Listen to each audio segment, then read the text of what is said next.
It's Halloween in the Rust Belt community of Oil City.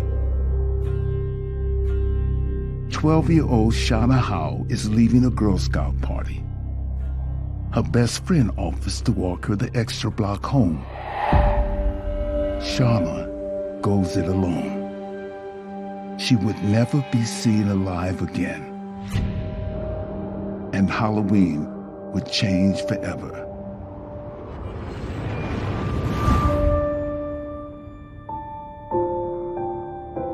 I used to love Halloween. I used to love to dress the kids up. Shauna loved Halloween too. She loved trick-or-treating. She loved just anything to do with it. That year, she wanted to be a gymnast.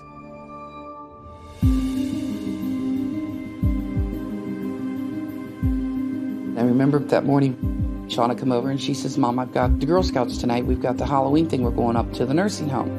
She got dressed in her outfit. She had tights on and a bodysuit, and she had gloves on her arms, I believe. She gave me a kiss and a hug and told me she loved me.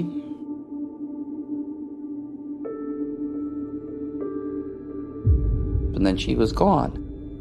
And that was it.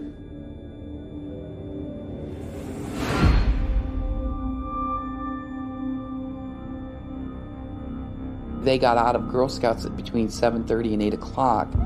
Shauna and Joey L had left together. Nobody was there to pick up Shauna because I forgot. They come out of the alley where the Girl Scout meeting was, and at the corner there, Joey L went straight down, and Shauna made the left and was coming up the street.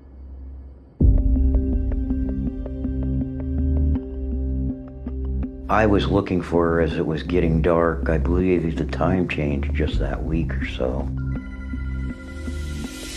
Lucy calls, and I said, "You know, Shauna ain't home yet. What time's that Girl Scout stuff?" She says, "That should have been over." I started getting worried. I mean, even the latest party for the Girl Scouts wouldn't last that late. I told John to call like the hospitals to see if there'd been any type of accidents or anything, because I didn't have a cell phone. But by the time I got home, it was 10 o'clock. There's no way she'd have been out there that long. And that's when I started panicking. I just called the police. The police showed up. They come to the house. Maybe she was lost.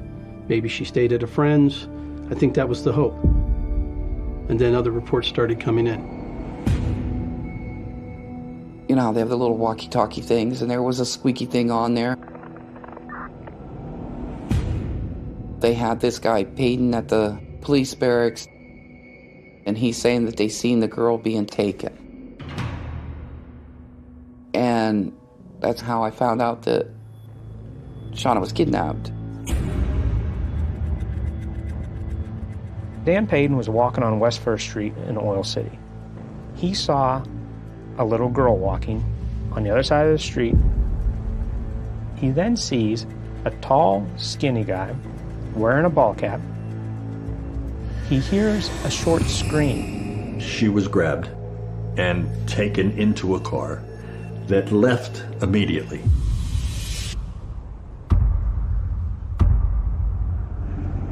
Dan thought it was a small red car. This is before the cell phones. So then he now, at 8 o'clock at night, has to knock on doors to have somebody call the police station.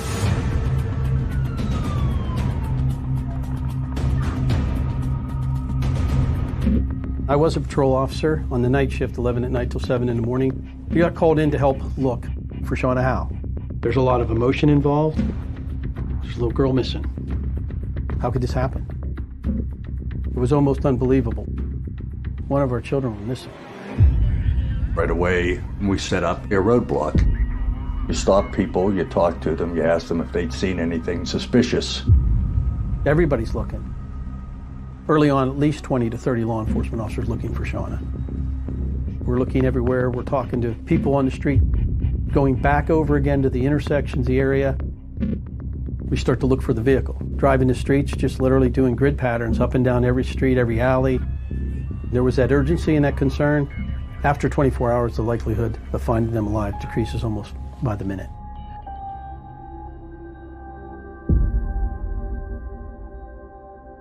We knew nothing.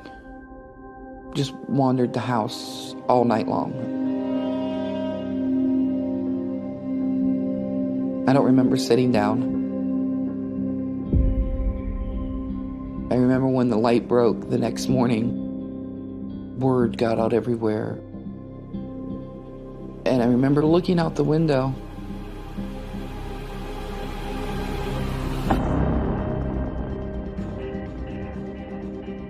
There's all these people in my front yard.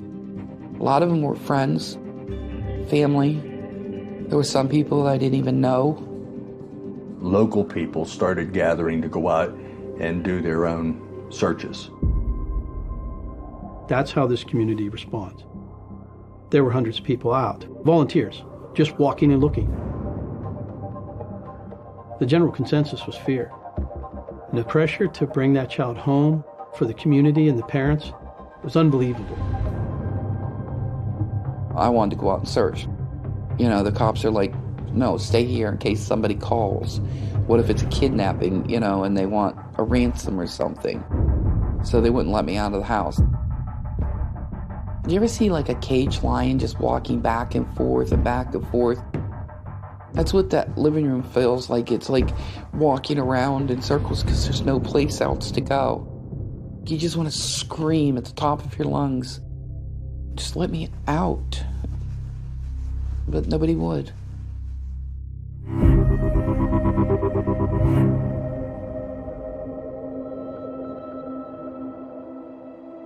Coulter's Hole. It's a hunting area, some swimming. It's secluded, it's private. People go out there to drink maybe alcohol underage, use drugs, those type of things. In that area, there are some camps. And one fella was driving away from his camp to go home, and he noticed something under a bridge.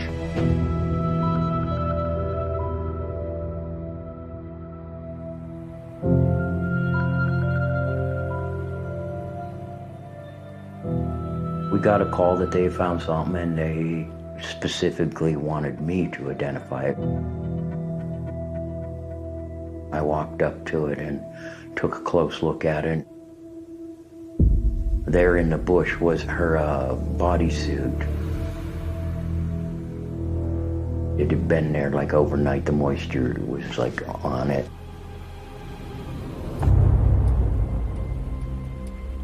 I was on patrol duty at the time. I was called down to the scene. When I arrived, I learned what had been discovered. It now had become very serious. They tested the gymnastic suit. There were several sentinel deposits on the suit. I'd known that with the gym clothes being there that way, that she had been raped or molested somehow. The lab in Erie knew that they had a semen stain, and there was enough on there to get DNA. As long as Shauna's missing and we don't know where she's at, there's a chance that we might be able to find her. You always want them to come back alive. And until you prove to me that she's not, we're looking for her like she is.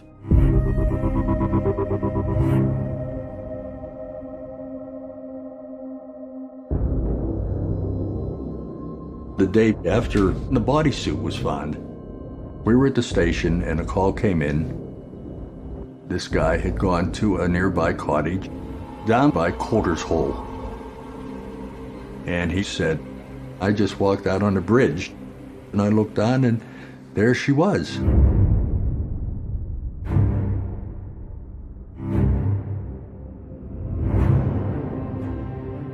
She wasn't there the day before because we were out there.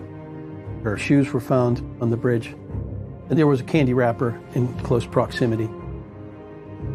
The area was combed by law enforcement the day before, and then she's found there at daylight, clearly indicating that the kidnapper had went back in during the dark with the child and then killed Shauna and disposed of her body there.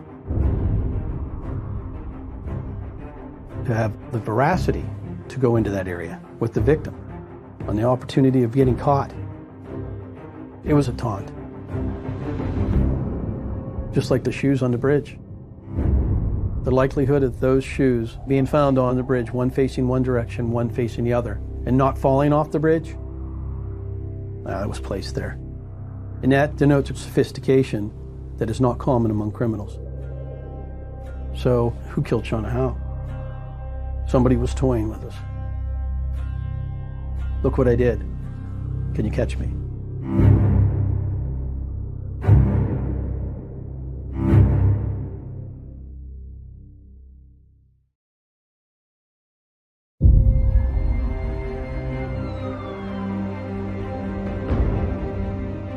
The body's found on a Friday.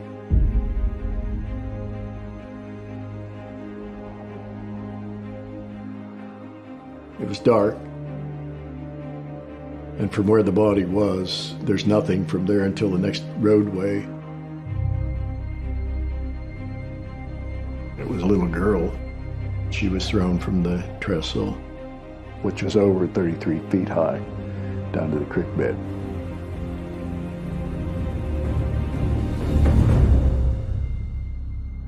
There was, of course, physical evidence of injuries that she sustained. Her knees were scuffed and scraped. We believe that she was alive when she was thrown from the trestle. She was alive probably for 5-10 minutes, something or other, before she died.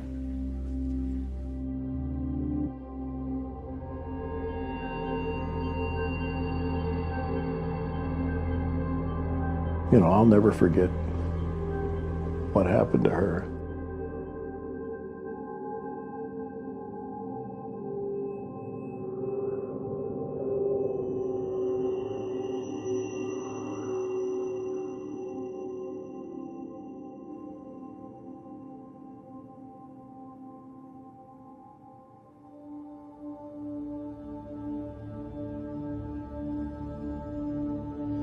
So I'm sitting there, and all of a sudden I hear clump, clump, clump coming up the steps.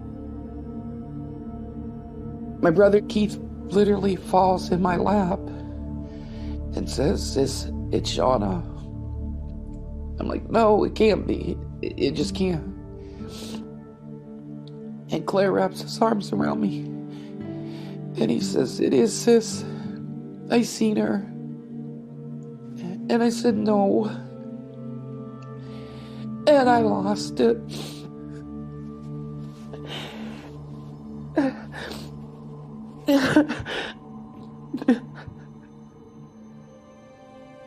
Lucy started crying and let out a wail that I'll never forget. I mean, it's one of those wails that goes to your soul. You know what it is. It speaks to something very primal in you.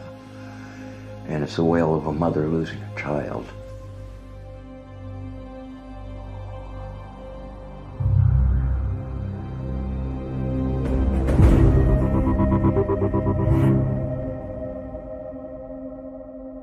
They canceled Halloween.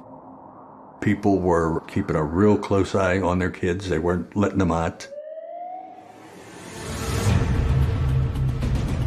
When you have a body of that little girl, it's hard not to get a little bit emotional, but you have to look at it objectively too.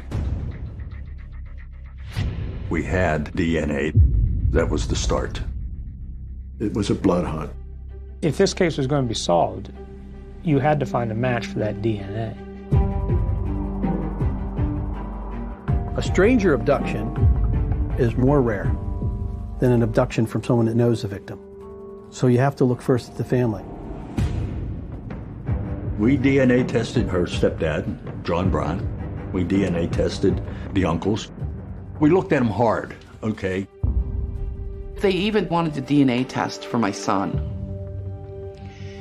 And I looked at him and I said, "You want what?" And of course they're saying it's to eliminate him.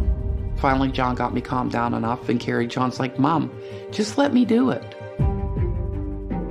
Yeah, we took a DNA sample from the boy. He was probably old enough to ejaculate. You have to start getting into everybody that she was involved with. We got into her school looking for admirers, anything like that. Went through all of the Girl Scouts and their parents. It was an intense search. There was nobody not looked at. But we never got a hit.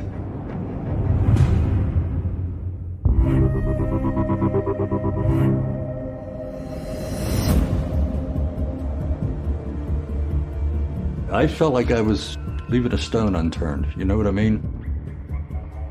That night, we knew that she was grabbed and probably taken into a car.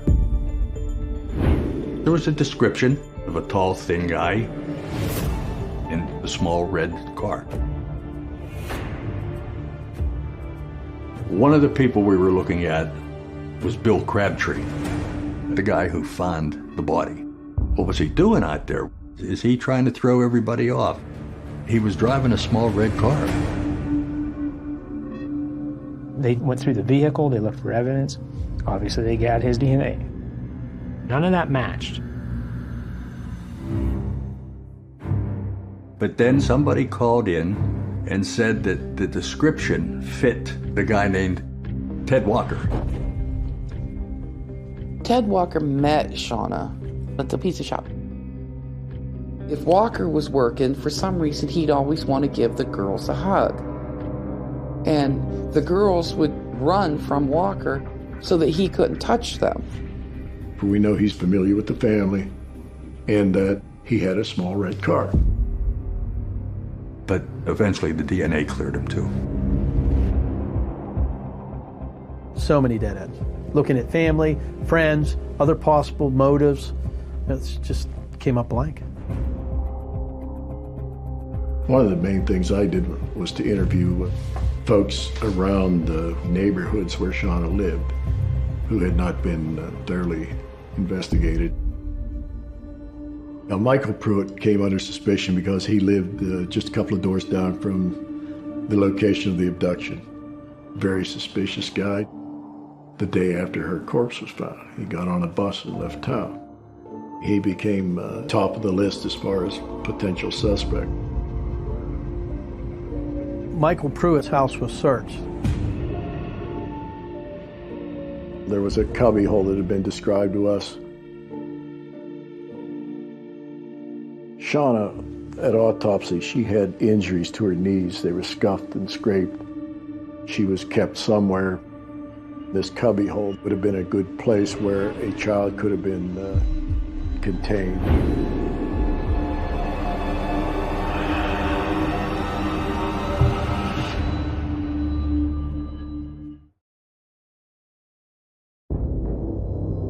Somebody would have had to keep Shauna alive for 3 days. Michael Pruitt's house was searched.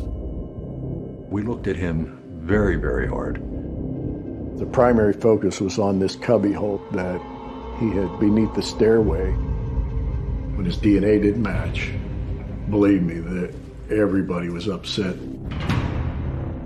There were at least 100 DNA samples taken in this investigation. Back then, you couldn't get a DNA sample with a swab. We had to take them in for blood tests.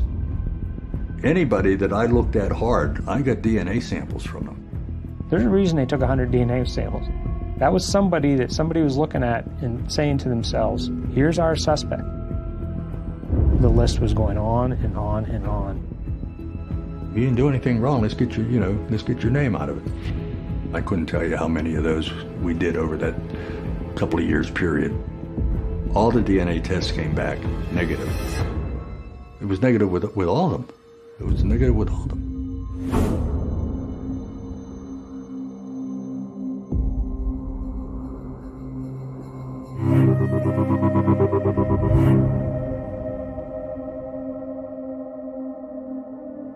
I'm on my night off. I get a call from Officer Tom McClellan.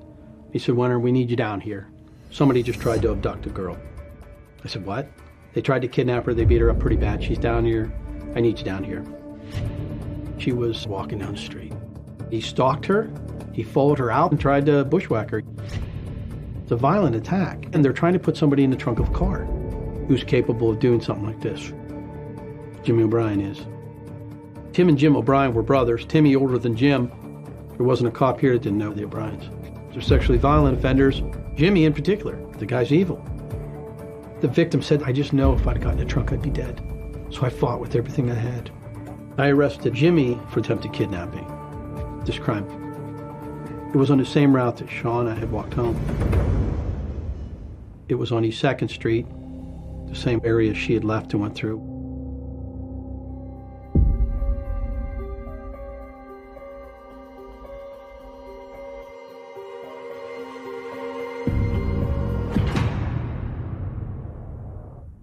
We were still having our meetings about Shauna Howe.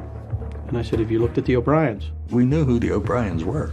I arrested both of them many times, but they couldn't have done Shauna's kidnapping because they had been in jail when that occurred.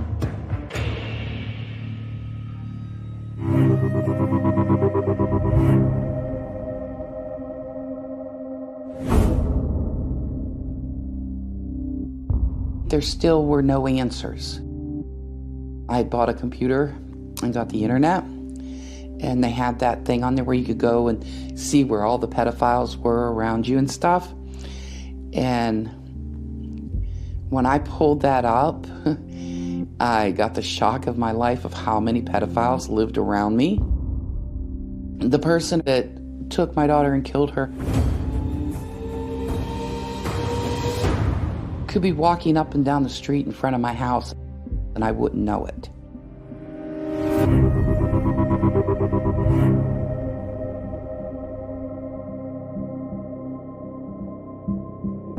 Around Halloween, we always had extra patrols, because when you don't know who did it, you don't know when they'll do it again. That killer's still out there. There's always dread every time a child came up missing for 30 minutes and you found him at the neighbor's. Oh my gosh, did this happen again?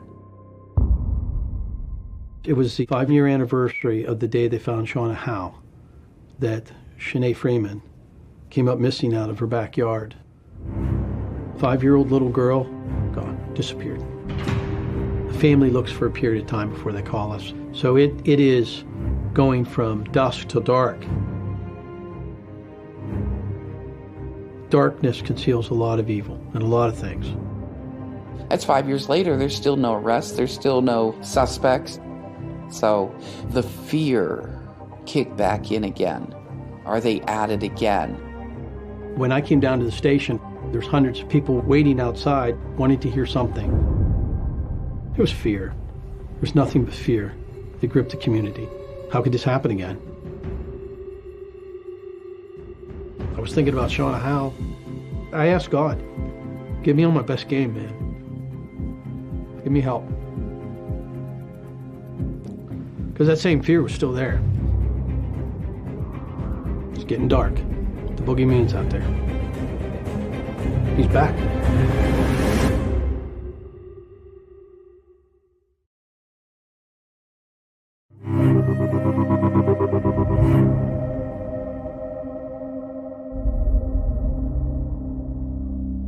We heard that another girl had went missing. That brought up the idea of, could it be connected?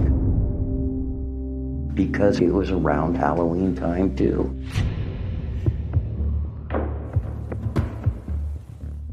And we decided to go and help that family because their daughter was missing, their child was missing. There was a tremendous amount of pressure put on those persons investigating this case, but we had a whole different game. We were ready here. Search was immediately put underway. We had no eyewitnesses that observed her abduction. So we wanted to talk to anyone that was in the search party or around the scene at the time of the incident. There was a young man that didn't look right. His name was Nicholas Bowen. I saw him hugging Sinead's mother, and he said, "We're going to help. We're going to find your daughter and bring her home."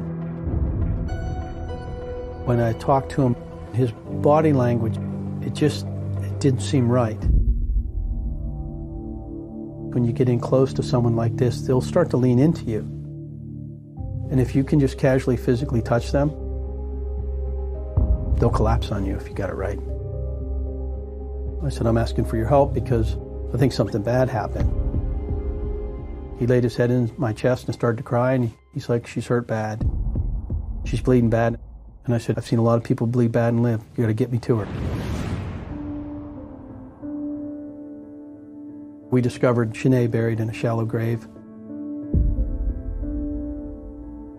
When you see what's done with a child, it's just evil.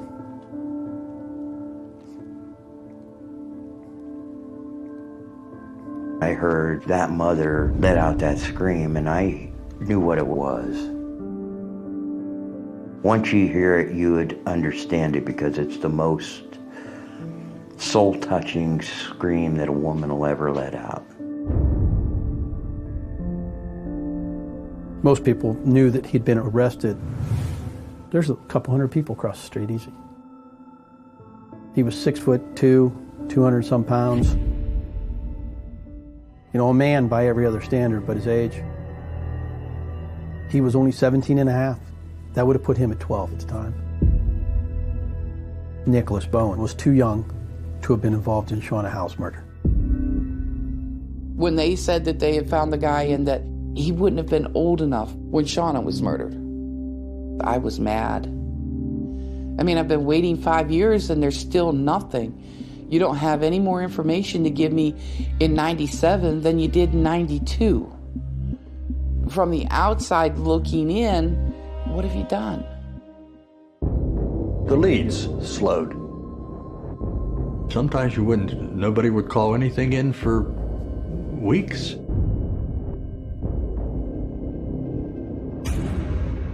After a while, it got to a point where I was pretty much on my own. Somewhere around that time, I retired, and it went cold.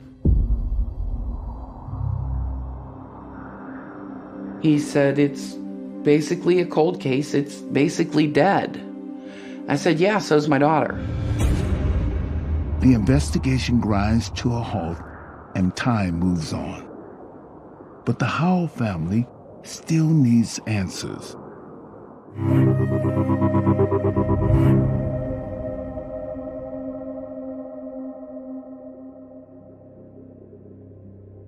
No longer a patrolman, Rich Graham now works as a detective to close the Howell case. You're trained not to become personally involved in any case, but how do you not, particularly a child who's murdered this way?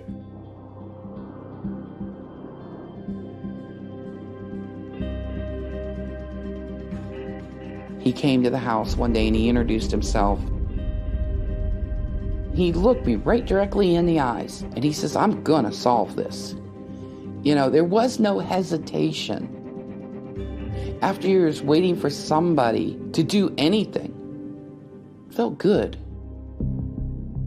I continue to carry a normal caseload. He had, I believe, 72 cases. But every night he was reading the Shauna Howe case. I'm slow. He's dyslexic. When I read something, I read it several times to make sure it sinks in and I've got it right. Sometimes the second or third look, you'll see maybe a word or a phrase that you didn't pick up on the first time. He looked at the autopsy photos and he looked at the coroner's report and he said, "This doesn't make sense." One of the things was a mark we saw on her cheek. It appeared to be a partial shoe print.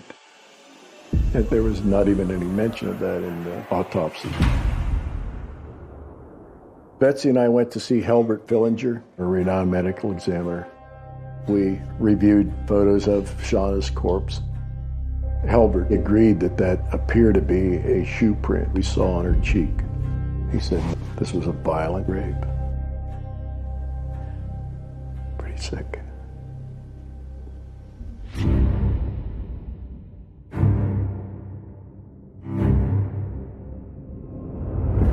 He said somehow they held her in captivity for a couple of days, but there's no evidence of any restraints. That suggested to him that it was quite possible that more than one person was involved. For many years, I always believed that it probably was just one person. This was an moment. This is not one person. This is most likely two and probably more.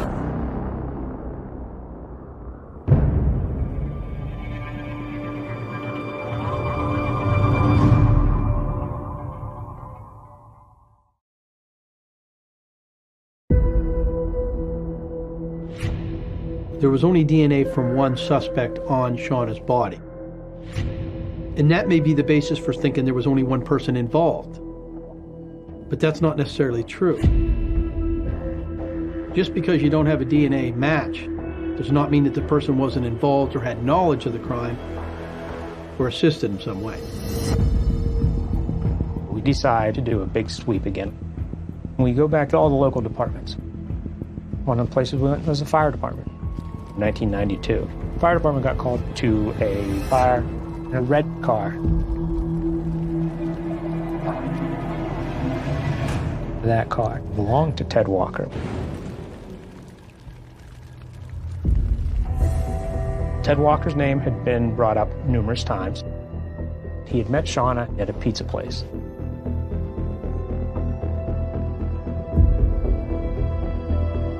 Walker opened his house to young kids in the area.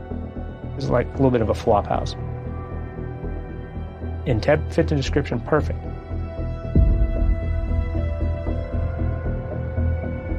If Walker's car was the Chevy Chevette the witness saw, and he fit the description,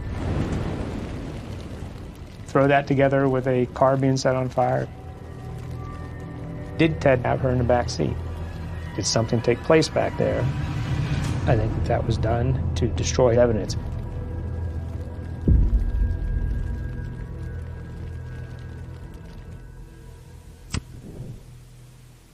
Mr. Walker, are you aware that this conversation is being recorded? Yep. And no problems. You do not have a problem that it's being recorded? Thank you. Nothing to hide. Mr. Walker was interviewed here by the state police on more than one occasion. How is it did you first learn of Shauna Howe's abduction? Tim and Jim O'Brien came and told me.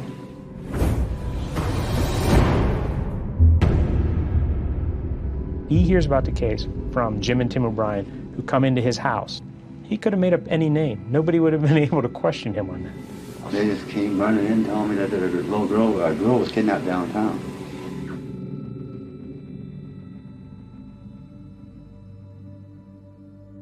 Ted Walker says the O'Briens told him about Shauna's abduction. So I asked Chuck Daly, "Hey Chuck, do you ever look at the O'Briens?" And Chuck said, "Yeah, they were in jail, they couldn't have done it." That's when I realized I had never seen a report documenting that they had been in jail on the night of the abduction. So that's when I get a hold of Trooper John McClain, who was a friend of mine. I told him, "I'd like for you to get out and check if the O'Briens were in jail when Shauna was abducted." And then he came back to me and said, "Rick, they weren't there. They had bonded out." Now I'm believing that these guys are good for this. And we've spent all these years and all these resources, all the while believing that they were incarcerated. I'm high on the O'Briens. And I went down to interview Tim O'Brien at the county jail. Tim O'Brien was in jail for sexually assaulting a girl. And his brother, Jim O'Brien, had been arrested by the Oil City police for trying to abduct a woman, trying to stuff her into a trunk. It was really a brief conversation. I said, Tim, would you mind giving us a DNA sample for the Shauna Howe case? And he hesitated just for a couple of seconds, and just the way he responded, he said, "Well, I'll have to check with my attorney." And as I went to leave, I saw this candy wrapper.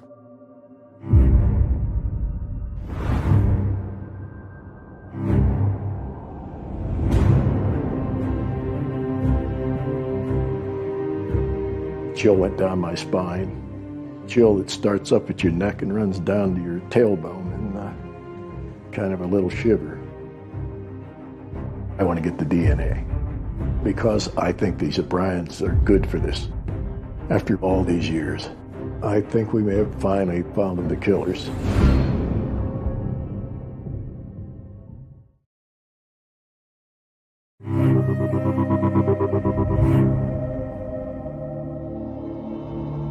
Early February is when I got the call from the crime lab.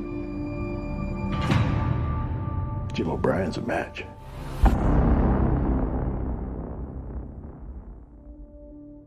When the DNA is discovered, Ted Walker's name comes in as the one who mentions the O'Briens.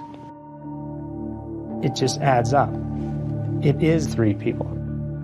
Jim and Tim O'Brien and Ted Walker. Ted Walker was arrested as an accessory to the homicide of Shauna Howe. We're going to take this back to 1992. We know that a witness saw somebody walk up to Shauna Howe.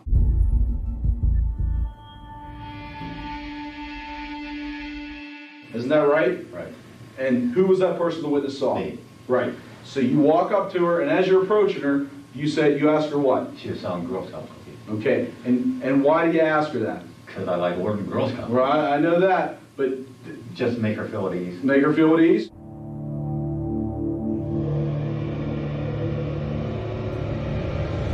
Then what do?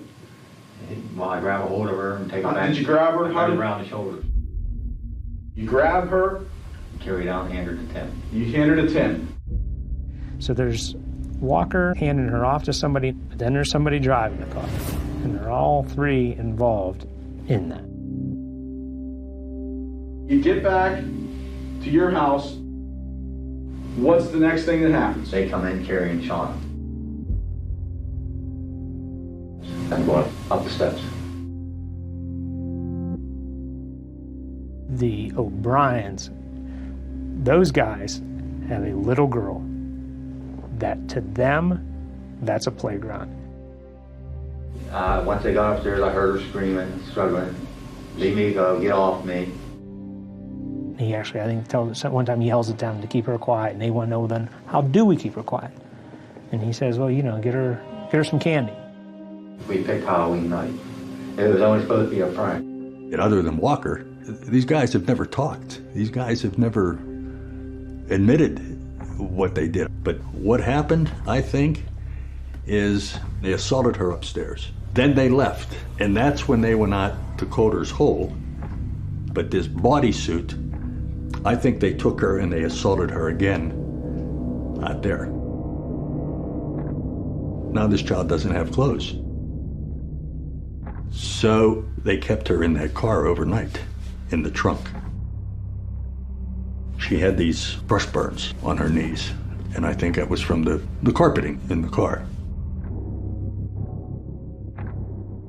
We know we had an alpha male in Jimmy, and he was a true sociopath. We know we have Timmy, who was the follower. Then we have Ted Walker, who plays the dummy, but he's not the dummy at all. I mean, as far as I'm concerned, Ted could have been the mastermind right behind Jimmy. At some point, they decide that they've had their way with her, their pleasure or whatever. Perhaps the heat is on now because there are all these investigators in town, so they decide she can identify us, we got to get rid of her. They take her out and throw her off that trestle.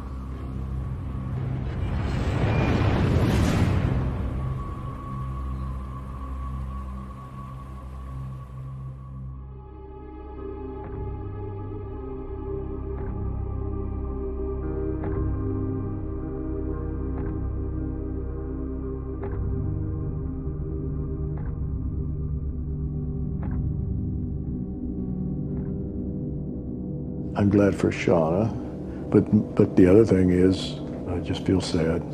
I feel sad that this happened to her, that she didn't get to grow up and live a normal life. The detectives of Oil City deliver justice as the O'Briens and Ted Walker are imprisoned for the murder of Shauna Howe. And after 13 years, the Howe family finally has the truth and hopefully some kind of peace.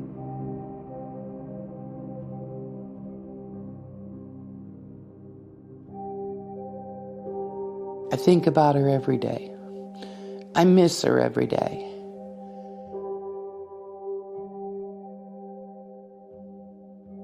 But I can say I love you, Shauna, and go on with my day. I'm not frozen in that time anymore. I love my daughter. I miss her with everything that's in me. But she's not in pain. What they did to her can't hurt her anymore. And I know I still love her till this day. And that's not going to go away, no matter what.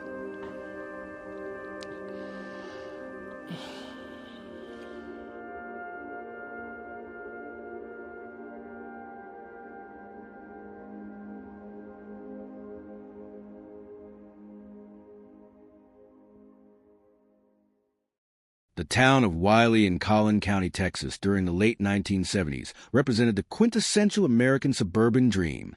It was a place where neatly paved streets were lined with spacious homes, manicured lawns, and the promise of a peaceful existence away from the chaotic rhythm of major cities.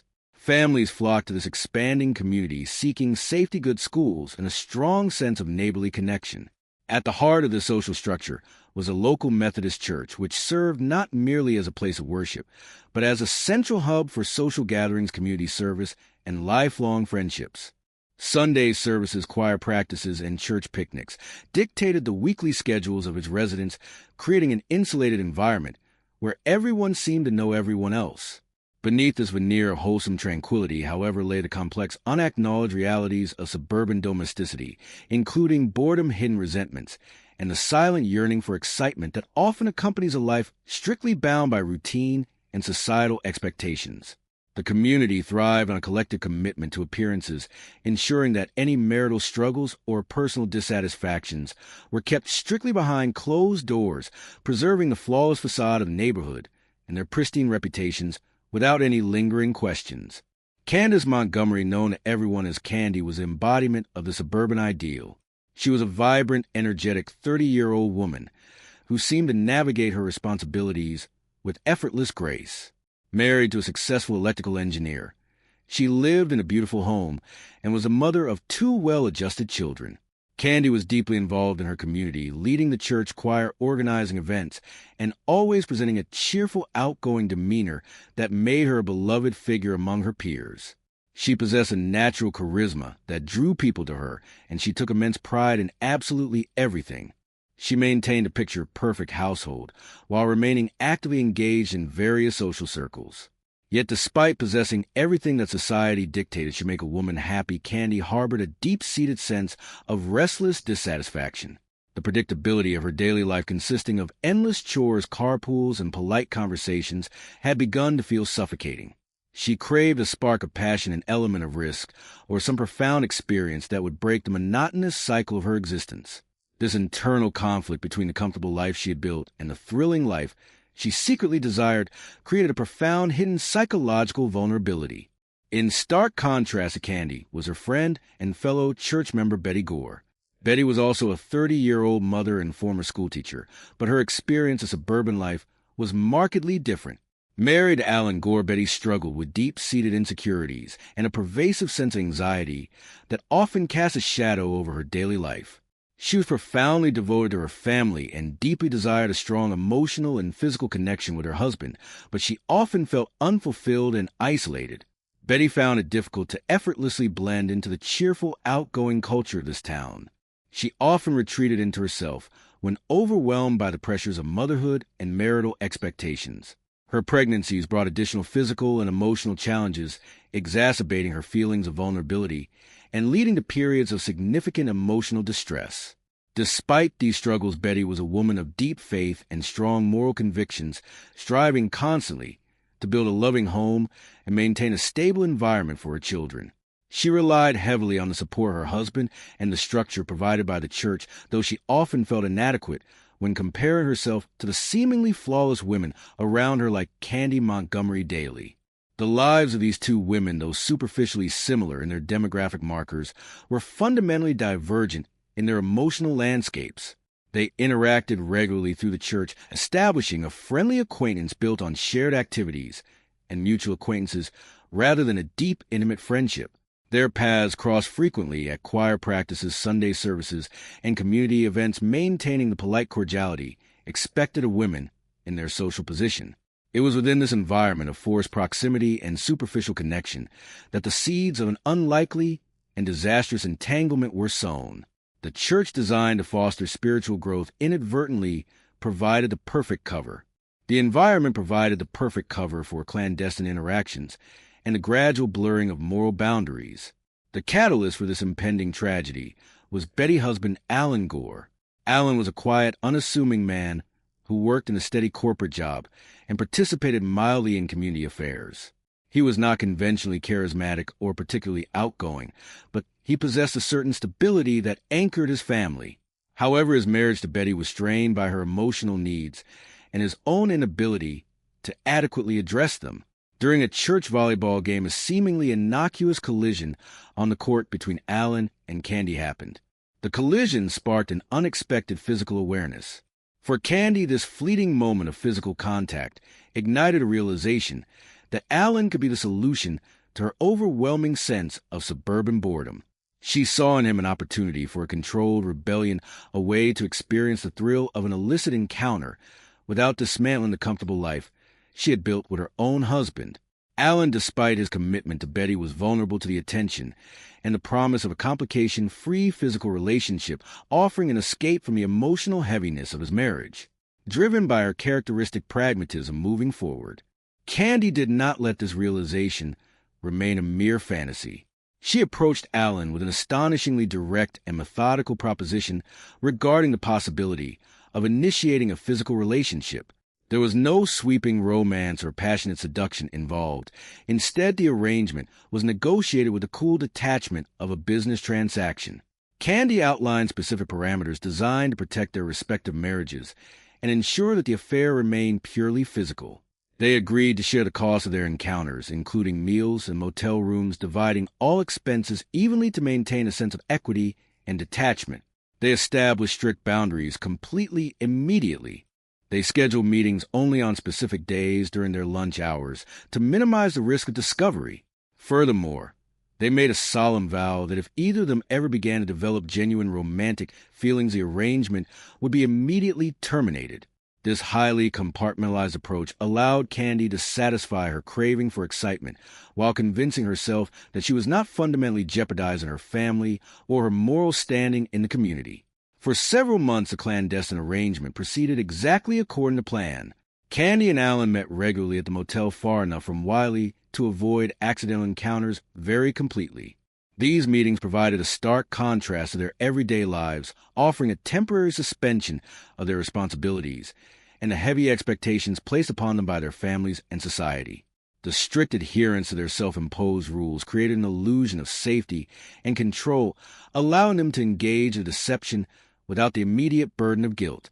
They returned to their respective homes, their spouses, and their community activities, as if nothing had happened, maintaining their flawless facades with practiced ease. The thrill of the secret, the meticulous planning required to sustain it, and the physical release it readily provided. The affair seemed to cure Candy of her restless dissatisfaction.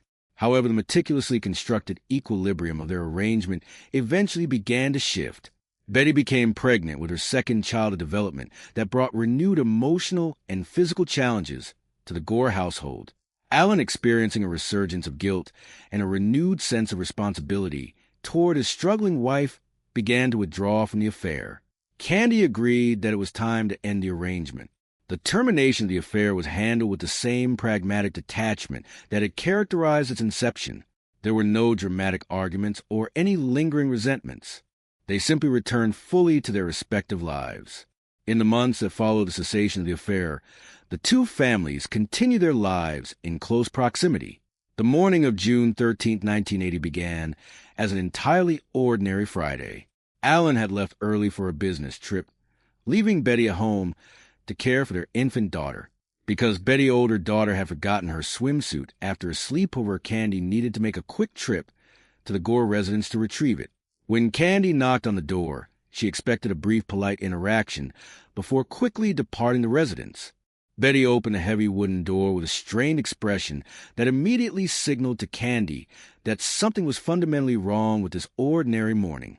The house was quiet except for the faint sounds of the infant sleeping in the other room. Candy stepped inside expecting to simply grab the swimsuit and leave, but the atmosphere in the room felt overwhelmingly thick and suffocating. Betty stared at her friend with a piercing intensity before asking the question that would alter both of their lives forever. She directly confronted Candy, asking if she was having an affair with her husband, Alan Gore. Candy froze in place as the weight of the accusation crashed down upon her meticulously maintained reality. She initially attempted to deny the allegation, leaning on her practiced ability to maintain a flawless facade under pressure. However, the raw desperation in the eyes of the other woman stripped away any possibility of continued deception. Candy finally admitted to the past relationship, carefully emphasizing that the affair had ended completely and that they had moved on with their lives. Betty absorbed this devastating confirmation with a terrifying silence before abruptly turning and walking toward a utility room in the very back. When Betty returned to the living space, the situation escalated from a tense emotional confrontation into a terrifying nightmare. In her hand, she held a heavy wooden splitting axe retrieved from the garage. She did not immediately attack, but instead used the weapon as a tool of ultimate intimidation. Candy felt a surge of pure terror, realizing that her logical explanations and pragmatic apologies were utterly useless against such profound heartbreak and rage. She desperately tried to apologize and de-escalate the situation, expressing her deep regret for the pain she had caused, but her words only fueled the intense fire. The physical altercation began when Betty stepped forward and swung the heavy axe toward the woman who betrayed her. Candy managed to dodge the initial strike, but the reality of the mortal danger she was in triggered an overwhelming surge of adrenaline. A desperate struggle for survival ensued in the confined space of the residential home. The two women grappled violently over the wooden handle of the weapon, slipping on the polished floor and crashing into the surrounding furniture. During this frantic struggle, Candy sustained minor cuts, but she ultimately managed to forcefully wrench the heavy axe away entirely. Having gained control of the weapon, Candy believed the immediate threat might have momentarily subsided. However, Betty refused to surrender and charged forward again, refusing to let the betrayal go unanswered. It was in this chaotic moment of renewed violence that a specific psychological trigger was accidentally activated.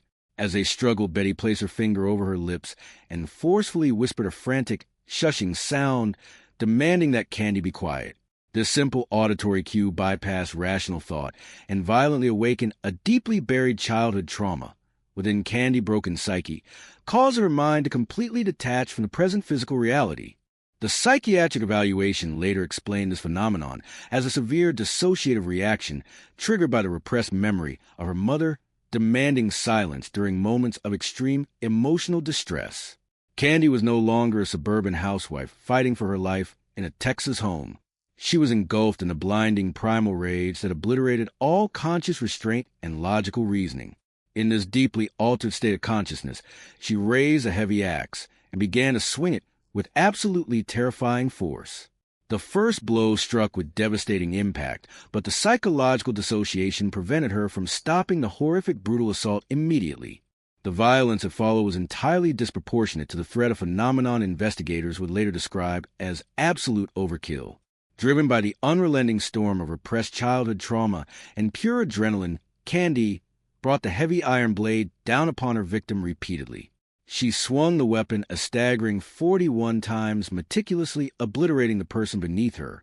28 of those devastating strikes were directed entirely at the head and face of the victim, rendering her completely unrecognizable.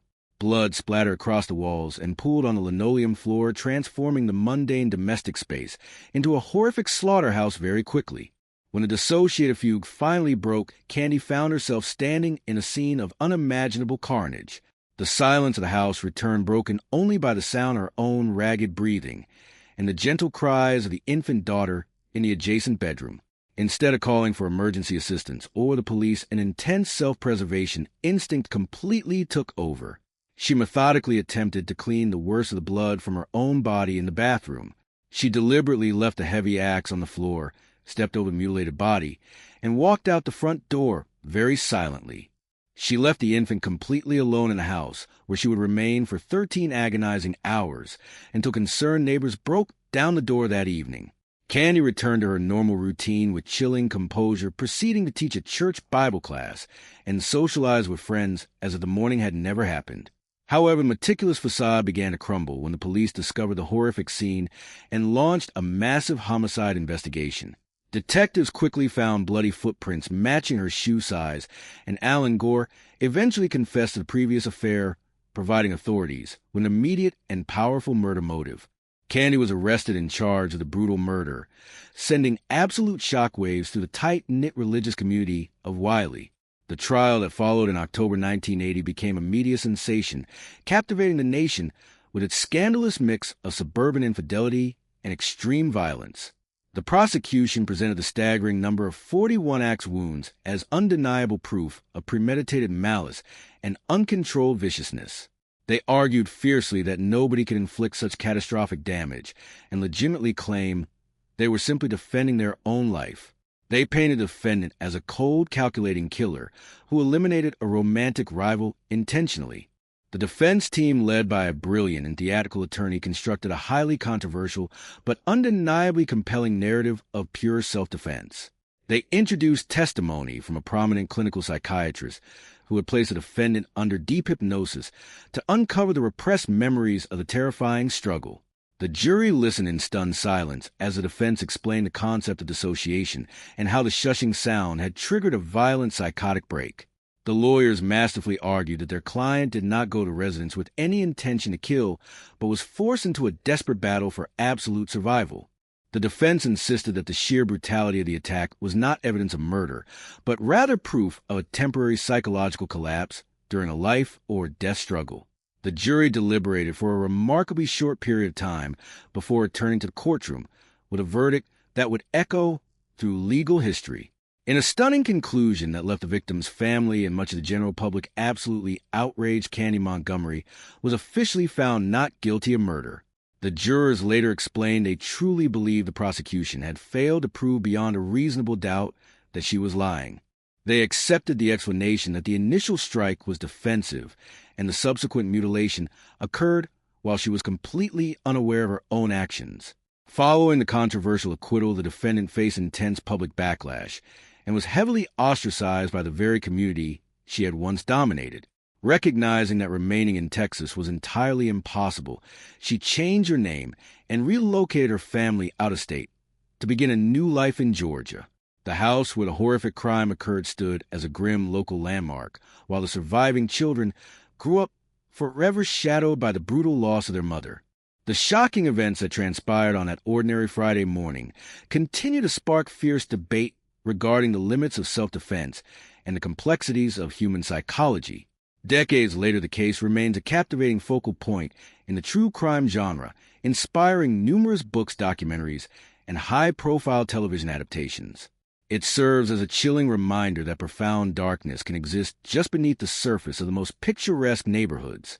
The story forces us to question whether the justice system properly handled the horrifying tragedy that erupted from a deadly intersection of suburban boredom, hidden secrets, and explosive suppressed rage.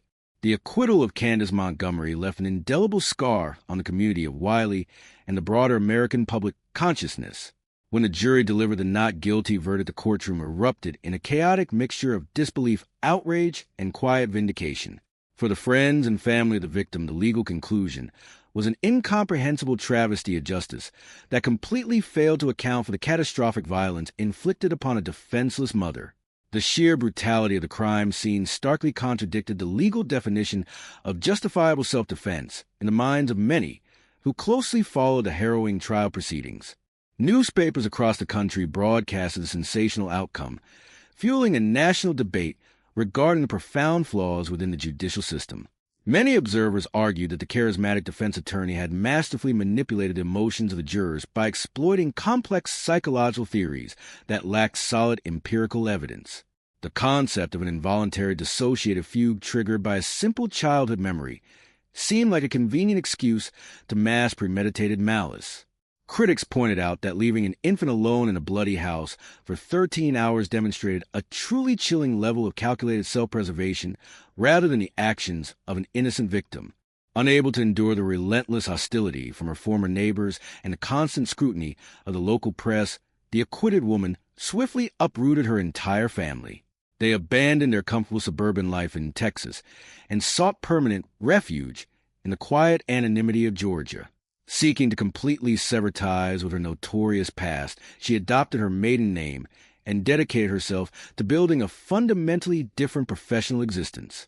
Ironically, she pursued a career in mental health counseling specializing in family therapy and depression, offering psychological guidance to vulnerable individuals despite the horrific violence that forever defined her own historical legacy. The surviving husband Alan Gore faced his own severe reckoning in the tragic aftermath of the brutal murder and the subsequent trial revelations.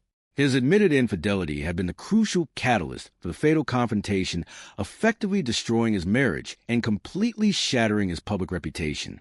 He quickly remarried during the early stages of the legal proceedings, a controversial decision that further alienated him from the enraged family members of his deceased wife. Eventually, the profound emotional strain and ongoing bitter conflicts led him to voluntarily surrender legal custody of his 2 young daughters to the grieving parents of the victim. The 2 children, Elise and Bethany, were raised far away from the dark shadow of the Texas suburb by their loving grandparents in Kansas. They grew up largely shielded from the horrifying specific details of their maternal tragedy, although the grim reality of the internet age eventually exposed them to the unvarnished historical facts. Their lives were forever altered by a senseless act of violence that robbed them of their mother and effectively removed their biological father from their daily existence. Despite enduring unimaginable early trauma, they persevered into adulthood, maintaining a fiercely private existence away from relentless public curiosity. The psychological implications of the trial fundamentally changed how legal experts approach cases involving extreme emotional distress and alleged self-defense. Legal scholars vigorously debated whether a history of childhood repression should effectively grant a defendant total immunity after committing an act of such gruesome bodily destruction. The introduction of clinical hypnosis as a definitive tool to uncover repressed memories sparked widespread skepticism among the broader scientific community regarding the reliability of such controversial forensic methods. Critics consistently argued that such subjective memory recovery techniques were deeply flawed and could easily be manipulated to manufacture an incredibly convenient legal defense. For decades, a horrific saga remained somewhat dormant, serving merely as a chilling local legend frequently whispered about in the rapidly growing Texas suburbs. However, the innate human fascination with the bizarre juxtaposition of wholesome domestic life and sudden explosive violence eventually resurrected the story for mainstream modern consumption. Multiple television networks and streaming platforms recognize the inherent dramatic potential of 2 suburban mothers engaging in a deadly gladiatorial battle over mundane dissatisfactions and hidden sexual secrets. These adaptations painstakingly recreated the distinctive aesthetic of the late 1970s, while exploring the complex psychological motivations of all the main figures. These dramatizations successfully forced a new generation of viewers to grapple with the identical unsettling questions that had initially plagued the original jury members. Audiences watched the meticulous cinematic reconstructions of the brutal slaying and debated endlessly across digital platforms whether the fatal outcome was truly inevitable or maliciously planned. The visually striking portrayals highlighted the extreme cognitive dissonance required transition from baking church choir cookies to mercilessly wielding a heavy iron weapon against a supposed friend. Such narratives continually feed our morbid curiosity about the monstrous potential hiding behind beautifully painted fences and perfectly polite smiles almost always. The ultimate tragedy of the incident lies not just in the shocking violence, but in the profound isolation experienced by both women beforehand. The societal structures designed to foster community support paradoxically created an environment where authentic vulnerability was strongly discouraged and punished socially. If the rigid expectations of suburban perfection had been slightly more forgiving, perhaps the suffocating pressures that pushed these individuals toward their fatal collision could have been effectively mitigated earlier. Instead, they were trapped in a superficial world where maintaining a pleasant exterior was prioritized over addressing any profound emotional decay and their desperate inner turmoil.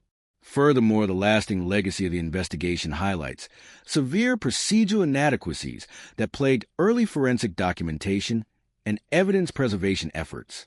The initial failure to fully secure the chaotic crime scene allowed crucial physical evidence to be unintentionally compromised by numerous responding officers and horrified neighbors. This distinct lack of rigorous forensic protocol provided the sophisticated defense team with ample opportunity to introduce significant reasonable doubt regarding the exact sequence of violent events. Consequently, the jury was forced to rely heavily on the subjective narrative provided by the sole surviving participant, thereby severely skewing the established scales of true judicial fairness.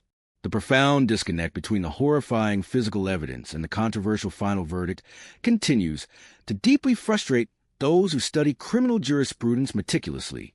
It serves as a stark historical reminder that the American courtroom is frequently a theater of compelling narratives rather than a sterile laboratory of objective truth.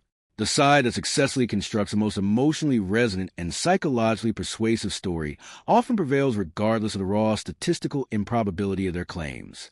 In this specific trial, the defense completely outmaneuvered the prosecution by transforming a seemingly cold-blooded killer into a deeply sympathetic victim of uncontrollable subconscious forces entirely. As time continues to pass, the primary victims of this devastating historical tragedy remain entirely silenced by the heavy finality of death. Betty Gore was permanently stripped of the opportunity to raise her beloved children and forcefully denied the chance to rebuild her fractured family life. Her horrifying demise was reduced to a sensationalized plot device in a broader cultural conversation about female rage and suburban hypocrisy, effectively obscuring her fundamental humanity. We must continually strive to remember that beneath the fascinating psychological theories and dramatic legal maneuvers, a real innocent woman suffered an agonizing, deeply unjustified death and destruction. The complex dichotomy of the human spirit is ultimately laid bare throughout this exceptionally gruesome saga of betrayal and survival. It forces us to acknowledge the deeply uncomfortable reality that seemingly ordinary people are capable of committing utterly monstrous acts under specifically extreme conditions. The civilized veneer we meticulously construct around our daily lives is incredibly fragile, easily shattered by the sudden eruption of suppressed emotional trauma or overwhelming panic. The brutal axe murder in Texas stands as a permanent haunting testament to the terrifying darkness that can quietly reside within the most unassuming of residential neighborhoods absolutely everywhere today. Ultimately, the chilling story of Candace Montgomery and Betty Gore provides absolutely no comforting resolutions or moral clarity for the horrified observer. It concludes with profoundly unsettling ambiguity, leaving lingering doubts about justice, accountability, and the true nature of the shocking crime itself.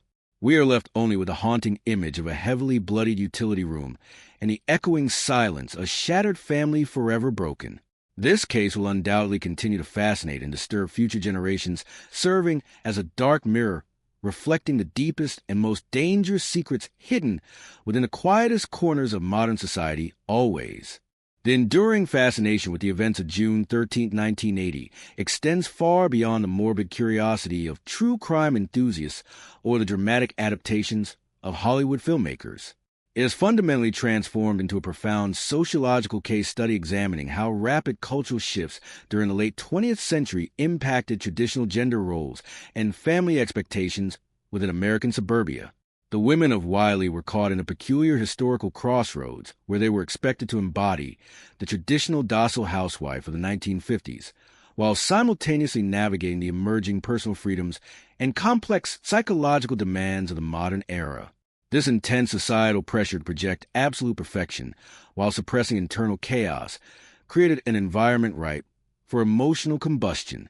Candy Montgomery and Betty Gore represented two distinct coping mechanisms for dealing with this overarching cultural anxiety.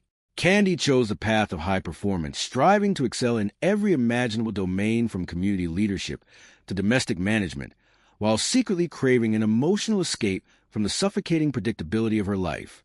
Betty conversely struggled visibly with the weight of these expectations, finding herself trapped within the confines of her own domestic anxieties and marital dissatisfactions. The tragic collision between these two contrasting coping strategies demonstrated the severe psychological toll that suburban isolation could exact upon individuals who lacked healthy outlets for their deep frustrations and unspoken longings. The legal strategy deployed by the defense team also left a permanent imprint on American jurisprudence, specifically regarding how the courts evaluate claims of intense emotional distress and temporary psychological aberration. By introducing clinical hypnosis in the controversial framework of dissociative fugue states, the defense successfully expanded the boundaries of what could be legally classified as involuntary action under extreme duress. This precedent sparked decades of intense ethical and scientific debate among legal scholars and forensic psychologists who questioned the validity of uncovering deeply repressed memories through hypnotic suggestion. Many experts argue that opening the courtroom doors to such subjective and malleable psychological theories threatened to undermine the objective foundation of criminal accountability by allowing defendants to effectively bypass responsibility for their physical actions. Furthermore, the intense media storm surrounding the trial established a dangerous template for how high-profile criminal cases will be consumed and sensationalized by the modern public. The transformation of a brutal homicide into a gripping daytime soap opera spectacle desensitized audiences to the horrific reality of the violence, while elevating the defendant to a strangely sympathetic figure through careful narrative framing. This early precursor to modern true crime media demonstrated how effective storytelling could overshadow objective forensic evidence and influence judicial outcomes by appealing directly to the emotional sympathies of a jury. The public appetite for sensational scandals involving seemingly ordinary people committing extraordinary acts of violence only intensified in the subsequent decades, creating a massive cultural industry dedicated to dissecting human depravity. The legacy of the victims and the survivors offers a sobering counterbalance to sensationalized entertainment that frequently capitalizes on their suffering. While popular culture often focuses on the complex psychology of the perpetrator or the dramatic courtroom, Showdown's the quiet tragedy of the families left behind remains the true emotional anchor of the entire narrative. The children who lost their mother grew up in the shadow of a horrific event that was continuously debated, analyzed, and dramatized by strangers across the country. Their journey toward healing required immense resilience in the face of relentless public curiosity and the painful burden of a historical tragedy that they had no role in creating, but were forced to carry for the rest of their lives. The physical house where the murder occurred underwent numerous transformations over the years, passing through various hands as subsequent residents attempted to distance the property from its dark and gruesome history. Real estate records and local lore show that properties associated with notorious crimes often struggle to shed the lingering stigma, becoming macabre tourist attractions for morbidly curious onlookers. Yet behind the closed doors and newly painted walls lies a stark reminder of a life abruptly terminated and a community forever fractured by a few moments of explosive, unimaginable violence. The physical space itself acts as a silent witness to the fragility of human civilization and the terrifying speed with which normal daily life can descend into absolute chaos. As society continues to evolve, the lessons embedded within this tragic chapter of American history remain startlingly relevant to modern discussions surrounding mental health, domestic pressures, and the importance of open emotional communication. The modern era has fortunately brought a greater awareness of psychological struggles, encouraging individuals to seek professional help rather than burying their dissatisfaction or resorting to secret affairs as a desperate escape from routine. The destigmatization of therapy and emotional vulnerability represents a significant cultural shift away from the rigid, perfection-driven facades that define the suburban communities of the late 20th century. If such support systems and open dialogues have been readily embraced and accessible during that turbulent era, the fatal confrontation in Wiley might have been entirely averted. The story also serves as a critical reminder of the limitations inherent in the criminal justice system when dealing with complex psychological phenomena. Juries are frequently tasked with making impossible determinations about human consciousness, an intent based on competing narratives presented by skilled advocates rather than absolute scientific certainties. The acquittal of Candy Montgomery will forever remain a polarizing symbol of this judicial uncertainty, illustrating how a compelling defense can successfully challenge the most damning physical evidence by appealing to the hidden depths of the human mind. It forces legal professionals to continually reevaluate how they weigh objective forensic data against subjective psychological evaluations in cases involving extreme trauma and violence. Ultimately, the comprehensive examination of this dark historical chapter provides no comforting moral absolutes, choosing instead to leave us standing in the unsettling shadows of human complexity. It challenges us to look beyond the pristine appearances of modern suburban life and acknowledge the quiet desperation, hidden resentments, and fragile mental states that can silently accumulate behind closed doors. The legacy of that fateful Friday in June 1980 continues to resonate because it reflects our deepest anxieties about ourselves and the people we share our communities with. It remains a timeless, haunting testament to the unpredictable nature of human emotion and the devastating consequences that occur when the hidden darkness within finally breaks free into the light. The final chapter of this profound and unsettling narrative invites a broader reflection on the enduring mysteries of human behavior and the fragile structures of our social existence. When the legal proceedings concluded and the courtroom lights finally dimmed, the physical actors in the suburban drama dispersed into the quiet corners of the country, yet the collective memory of the community remained permanently altered. The town of Wiley could never truly return to its innocent perception of idyllic suburban tranquility, having been forced to confront the horrifying truth that catastrophic violence could erupt from the most mundane interactions among neighbors. The legacy of that tragic summer afternoon evolved into a cautionary tale passed down through generations, serving as an unyielding reminder of the destructive power of unexpressed emotional turmoil and the dangerous consequences of maintaining superficial perfection at all costs. The societal shockwaves generated by the verdict rippled far beyond the immediate boundaries of Texas, sparking intense academic discussions among criminologists, sociologists, and legal scholars alike.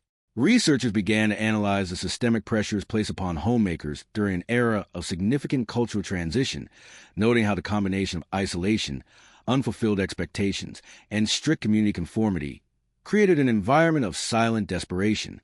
The case highlighted the urgent need for a more empathetic and comprehensive approach to mental health support, particularly for individuals struggling with the invisible burdens of domestic life and marital dissatisfaction.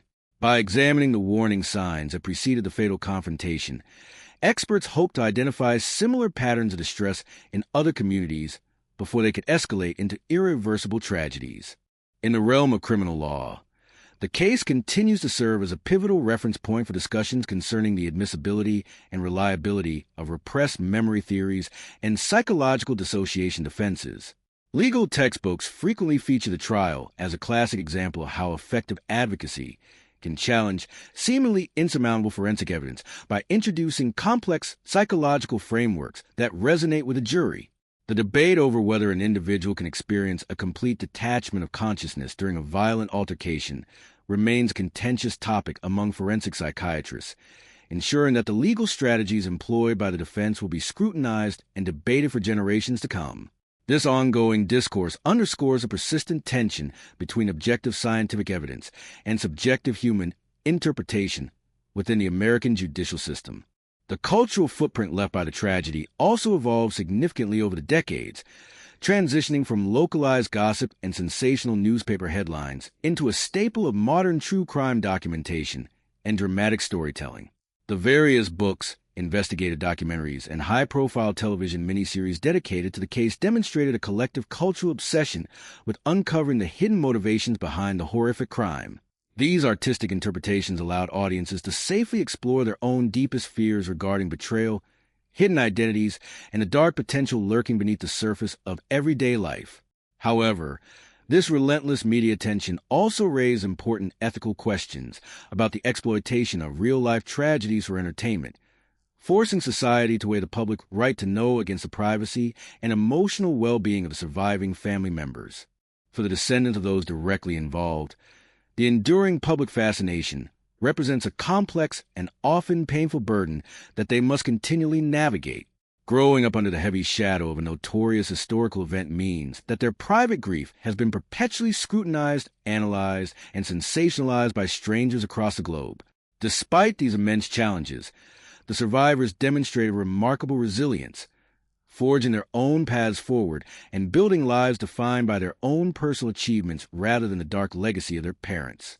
Their quiet endurance stands as a powerful testament to the human capacity for healing and the ability to reclaim one's identity after experiencing unimaginable early trauma. The physical landscape of Wylie, Texas, has likewise undergone tremendous transformation, expanding rapidly from a quiet rural suburb into a bustling modern municipality with sprawling developments and a vastly increased population. Yet despite the relentless march of progress and the changing demographics of the region, the ghostly echo of that fateful Friday in June 1980 continues to linger in the collective consciousness of longtime residents.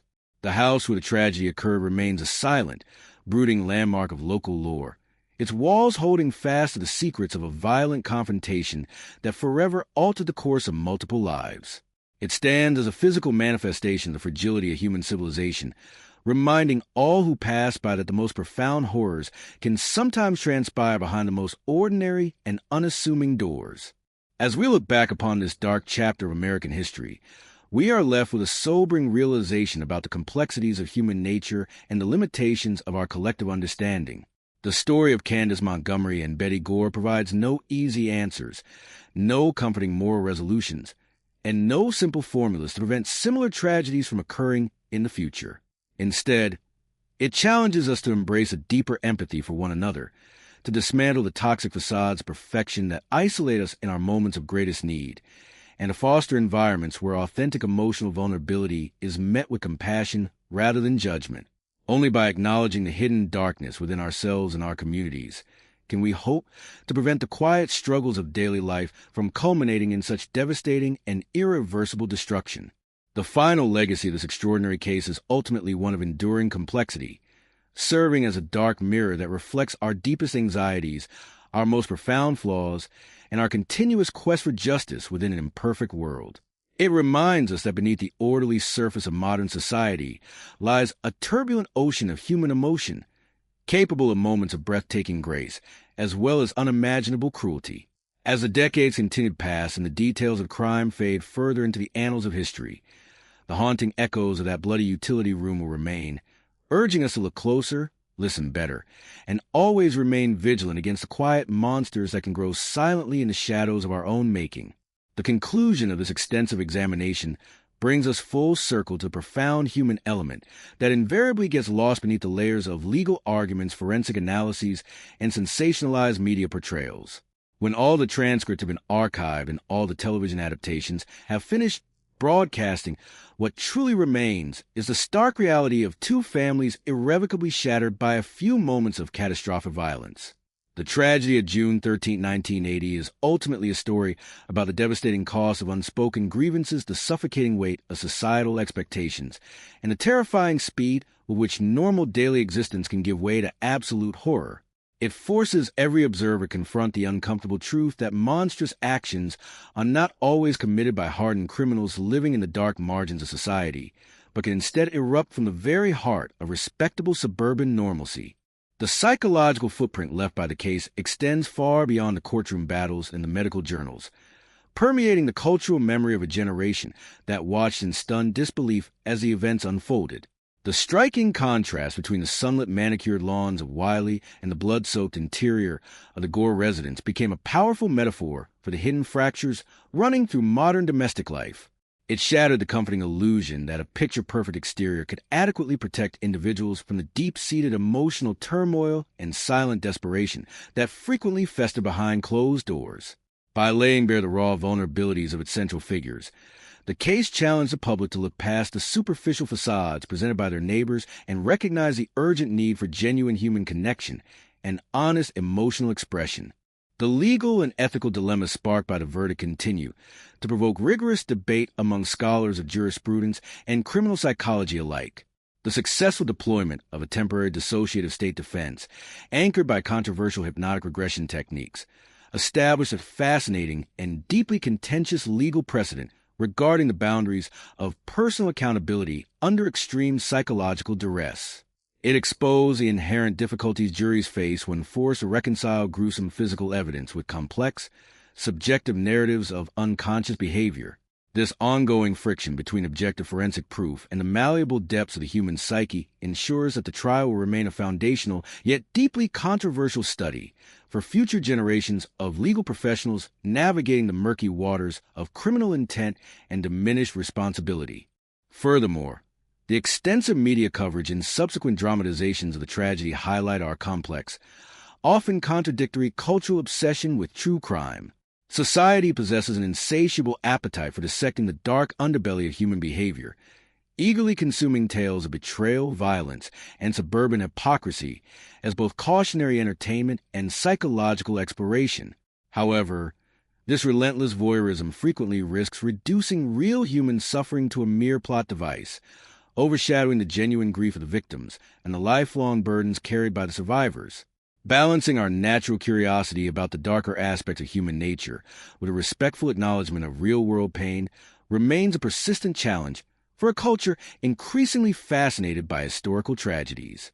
As the years continue to accumulate and the physical locations associated with the event recede further into the quiet background of modern Texas, the lessons embedded within this dark chapter remain startlingly relevant. The contemporary world has thankfully made significant strides in destigmatizing mental health issues, encouraging individuals to seek professional guidance rather than resorting to secrecy or desperate clandestine escapes when faced with marital boredom and personal dissatisfaction. The cultural shift toward greater openness and emotional transparency represents a vital defense against the kind of suffocating isolation that contributed so heavily to the tragedy in Wiley. By fostering environments where vulnerability is met with empathy rather than harsh judgment, society can better equip its members to navigate the inevitable pressures of daily life without catastrophic collapse. Yet, despite all our advancements in psychology, law, and cultural awareness, the fundamental mystery of human nature endures. We are complex, contradictory creatures capable of profound kindness and terrifying cruelty, often existing in a delicate, precarious balance that can be easily upended by the sudden eruption of suppressed trauma or overwhelming panic. The haunting image of that quiet suburban home hiding a scene of unimaginable carnage serves as a permanent reminder of our shared fragility. It challenges us to remain vigilant not only against external threats, but against the quiet, destructive monsters that can slowly cultivate themselves within the hidden corners of our own unexamined lives. The legacy of Candace Montgomery and Betty Gore will thus endure as a dark mirror reflecting our deepest anxieties, our most complex psychological vulnerabilities, and our unending quest for justice within an imperfect world. It provides no comforting resolutions or easy moral takeaways, choosing instead to leave us standing in the unsettling twilight of human ambiguity. We are left only with the echoes of a shattered past, a sobering reminder of the devastating consequences when hidden darkness finally breaks free into the light, and a solemn obligation to remember the human lives forever altered by a tragedy that should never have been allowed to happen. The final chapter of this profound and extensive historical exploration brings us to a contemplative horizon where the various threads of psychology, law, culture, and human tragedy converge into a lasting legacy. When all the legal briefs have been filed, all the television screens have gone dark, and all the analytical essays have been archived, the core of the story remains rooted in the fragile and often unpredictable nature of the human experience. The events of June 13, 1980 in Wiley, Texas, continue to resonate deeply because they capture a universal anxiety about the hidden depths of our neighbors and the terrifying speed with which ordinary domestic routines can dissolve into catastrophic violence. It is a narrative that defies simple categorization, refusing to offer a neat moral conclusion or a comforting sense of poetic justice, leaving instead an unsettling expanse of human ambiguity and unresolved sorrow that forces every subsequent generation to grapple with its implications anew. The sociological weight of the case has cemented its place as a critical touchstone for understanding the immense cultural shifts of the late 20th century, particularly regarding the evolving roles and expectations placed upon women in suburban America. The relentless pressure to project an image of effortless perfection while suppressing personal discontent created a stifling environment where authentic emotional needs went unmet and internal frustrations simmered just beneath a calm surface. Both Candy Montgomery and Betty Gore were trapped within the confines of this rigid social architecture, navigating the silent tensions of domestic life, without the benefit of the open mental health support systems and cultural candor that modern society increasingly values today. Their tragic intersection serves as an enduring warning about the dangerous costs of emotional isolation and the vital necessity of fostering communities where vulnerability is met with compassion rather than harsh judgment or enforced conformity. In the sphere of jurisprudence, the case remains a fascinating and highly controversial milestone illustrating the profound complexities and potential vulnerabilities within the American legal system. The successful implementation of a defense strategy centered on temporary psychological dissociation and repressed childhood trauma fundamentally challenged traditional notions of criminal intent and personal responsibility under extreme duress. Legal scholars and forensic experts continue to debate the ethical and scientific validity of utilizing hypnotic regression techniques to uncover hidden memories of a violent encounter, pointing out the inherent dangers of allowing subjective psychological narratives to overshadow objective physical evidence in a court of law. This ongoing discourse ensures that the trial will be analyzed by future generations of legal minds as a prime example of the delicate tension between scientific objectivity and the persuasive power of theatrical storytelling inside the courtroom. The cultural obsession with the tragedy spanning decades of true crime books, documentaries, and high-profile dramatic adaptations reflects our deep-seated fascination with the dark undercurrents that can silently cultivate themselves behind the most respectable of suburban facades. Society possesses an insatiable appetite for exploring the monstrous potential hidden within ordinary people, using such narratives as a form of psychological exploration and safe vicarious thrills. However, this persistent voyeurism also raises critical ethical questions about the commodification of real human suffering and the ongoing burden placed upon the surviving descendants who must continually navigate the public reactivation of their private family trauma. Balancing our natural curiosity about the darker aspects of human nature with a deep respectful acknowledgement of real-world pain remains a persistent challenge for a culture endlessly captivated by historical scandals and sensational crimes. The descendants of those directly involved have demonstrated extraordinary resilience in the face of relentless public scrutiny and the heavy shadow cast by a tragedy they had no role in creating. Growing up with the knowledge of their mother's horrific demise, or carrying the complex legacy of a parent who stood trial for murder required an immense capacity for emotional endurance and personal reinvention. Their ability to forge independent lives away from the glaring spotlight of public curiosity stands as a powerful testament to the human spirit's capacity for healing and the determination to define oneself by personal achievements rather than ancestral trauma. Their quiet survival provides a necessary and sobering counterbalance to the dramatic media interpretations that frequently capitalize on their family's darkest hours for public entertainment. The physical landscape of Wiley, Texas has evolved dramatically over the decades, transforming from a quiet rural community into a bustling modern suburb with sprawling developments and a vastly expanded population. Yet despite the relentless pace of urban development and demographic change, the ghostly echo of that fateful summer afternoon lingers persistently in the collective memory of longtime residents and local history enthusiasts.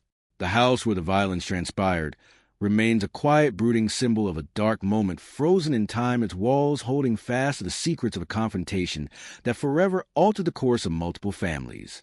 It stands as a physical manifestation of the fragility of human civilization, reminding all who pass by that the most profound horrors can occasionally transpire behind the most ordinary and unassuming doors. As we look back upon this dark chapter of American history with the benefit of historical distance, we are left with a sobering realization about the complexities of human nature and the inherent limitations of our collective understanding. The story of Candace Montgomery and Betty Gore provides no easy answers, no comforting moral resolutions, and no simple formulas to prevent similar tragedies from occurring in the future. Instead, it challenges us to embrace a deeper empathy for one another, to dismantle the toxic facades of perfection that isolate us in our moments of greatest need, and to foster environments where authentic emotional vulnerability is met with compassion rather than judgment. Only by acknowledging the hidden darkness within ourselves and our communities can we hope to prevent the quiet struggles of daily life from culminating in such devastating and irreversible destruction. The final legacy of this extraordinary case is ultimately one of enduring complexity, serving as a dark mirror that reflects our deepest anxieties, our most complex psychological vulnerabilities, and our unending quest for justice within an imperfect world. It reminds us that beneath the orderly surface of modern society lies a turbulent ocean of human emotion capable of moments of breathtaking grace, as well as unimaginable cruelty. As the decades continue to pass and the details of crime fade further into the annals of history, the haunting echoes of that bloody utility room will remain urging us to look closer, listen better, and always remain vigilant against the quiet monsters that can grow silently in the shadows of our own, making ensuring that the human lives forever altered by this tragedy are never truly forgotten. The final segment of this comprehensive narrative brings our exploration of the Candy Montgomery and Betty Gore case to a definitive and reflective close. Looking back across the decades that have passed since that fateful afternoon in June 1980, the profound weight of the tragedy continues to evoke intense emotional responses from anyone who studies its intricate details. The suburban idyll of Wiley, Texas, forever lost its innocence on the day a peaceful utility room became the site of a brutal, life-altering confrontation. What began as a web of secret infidelities, unexpressed domestic frustrations, and hidden psychological vulnerabilities ultimately spiraled into an act of catastrophic violence that shattered multiple families and forever changed the trajectory of everyone involved. It remains an unsettling reminder that the most ordinary neighborhoods can harbor extraordinary darkness when individual despair goes unnoticed and unaddressed. The legal battle that followed, culminating in the shocking acquittal of Candy Montgomery, remains one of the most polarizing and fiercely debated verdicts in modern American judicial history. The defense team's masterclass in utilizing clinical hypnosis, exploring repressed childhood memories, and introducing the complex concept of a dissociative fugue state successfully persuaded a jury that an act of extreme physical brutality could stem from an involuntary psychological breakdown. Yet, legal scholars, criminologists, and the public continue to question the dangerous precedent this established.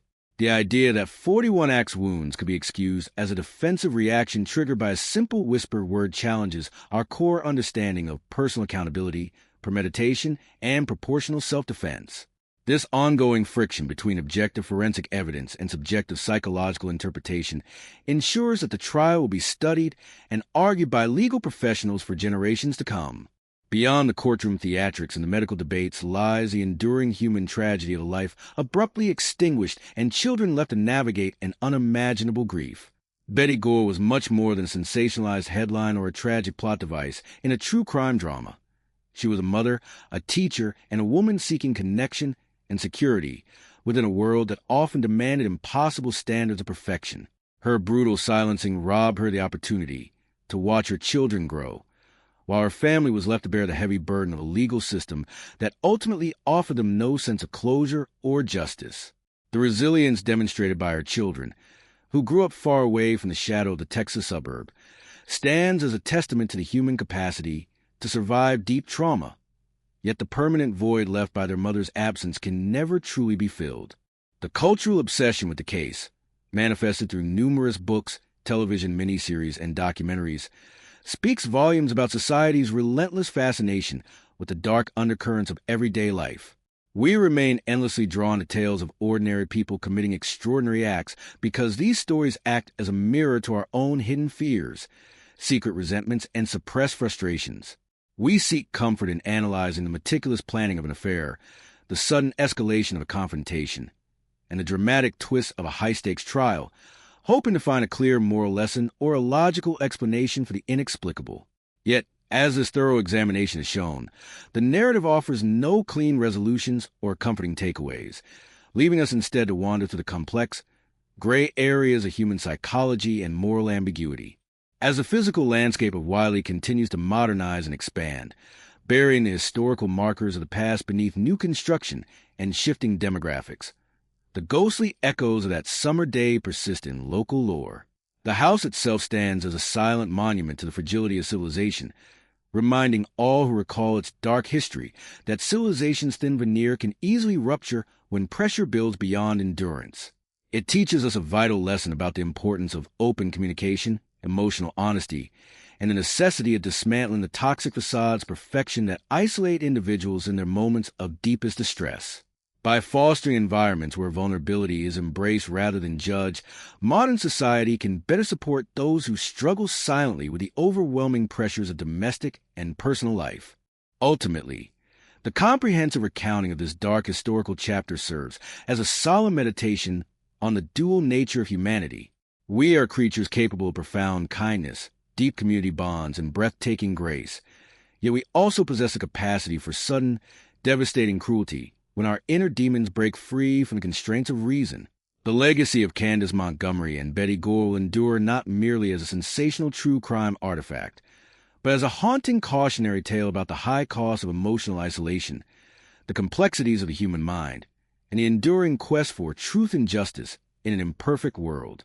As we close the final pages of this detailed analysis, we are left with quiet reverence for the lives altered, a renewed commitment to understanding the hidden struggles of those around us, and a stark reminder of the vigilance required to keep the darkness at bay.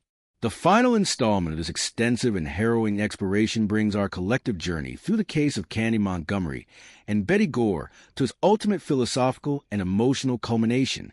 Looking back across the vast expanse of time since that fateful June afternoon in 1980, the enduring resonance of tragedy lies not merely in the brutality of the act itself or the sensational nature of the subsequent trial, but in the profound questions it forces us to confront regarding the very nature of human consciousness, societal expectation, and moral accountability. The town of Wiley, Texas, forever changed by the events that unfolded behind closed doors, serves as a permanent symbol of the hidden dangers that lurk when the pressures of modern suburban life become too heavy to bear and individuals are left entirely isolated within their own silent desperation. Throughout this comprehensive series, we have meticulously traced the trajectory of an ordinary suburban existence slowly unraveling through a combination of restless boredom, clandestine infidelities, and unexpressed emotional turmoil. The carefully constructed facade of perfection that both Candy and Betty attempted to maintain mirrored the broader cultural obsession with idyllic domesticity during an era of rapid social transition. Women were expected to seamlessly shoulder the dual burdens of traditional homemaking and the emerging complexities of personal autonomy, often without the benefit of the open mental health support systems and psychological candor that define our contemporary understanding today. When these rigid expectations collided with human fallibility, the result was a catastrophic explosion of long-suppressed frustrations that permanently altered multiple families and shocked the entire nation. The courtroom battle that followed remains a watershed moment in legal history, forever etching concepts like temporary dissociative states and hypnotic regression into the public lexicon. The brilliant defense strategy that successfully secured an acquittal for Candy Montgomery challenged our fundamental definitions of guilt, intent, and personal responsibility under extreme psychological duress. By convincing a jury that an individual can inflict 41 devastating axe wounds while in an altered state of consciousness triggered by a simple childhood memory, the defense pushed the boundaries of criminal jurisprudence into uncharted territory. Yet, this legal victory continues to provoke intense debate among scholars and ethicists who argue that it set a dangerous precedent by allowing subjective psychological theories to eclipse the undeniable gravity of physical evidence, leaving a permanent shadow of the pursuit of objective justice. Beyond the legal technicalities and the sensationalized media headlines, the true heart of this narrative remains anchored in the devastating human cost borne by those left behind in the wake of the violence. Betty Gore was robbed of her future, her family, and her voice, reduced in the public eye to a tragic figure in a sensationalized true crime spectacle rather than remembered as a living, breathing person with her own hopes, fears, and vulnerabilities. The children who survived this unimaginable ordeal were forced to grow up under the heavy, inescapable shadow of a notorious historical event, navigating their profound grief far away from the prying eyes of a fascinated public. Their quiet endurance and eventual path toward healing stand as a testament to the remarkable resilience of the human spirit, offering a powerful reminder that behind every sensationalized headline lies a real family struggling to rebuild their lives from the ashes of devastation. The cultural obsession with this dark chapter, manifested through decades of books, documentaries, and high-profile television dramatizations, reflects our collective, insatiable appetite for exploring the hidden darknesses of everyday life.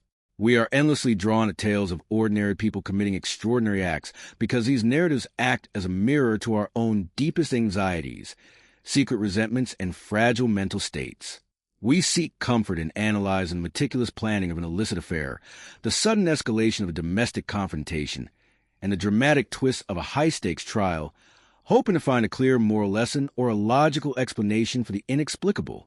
Yet, as our deep exploration has consistently shown, the narrative offers no clean resolutions or comforting takeaways, leaving us instead to wander through the complex, gray areas of human psychology and moral ambiguity. As the physical landscape of Wiley, Texas, continues to modernize and expand, burying the historical markers of the past beneath new construction, demographic shifts, and the relentless march of urban progress, the ghostly echoes of that summer day persist in local lore and collective memory. The house itself stands as a silent monument to the fragility of civilization, reminding all who recall its dark history that the thin veneer of social order can easily rupture when pressure builds beyond human endurance.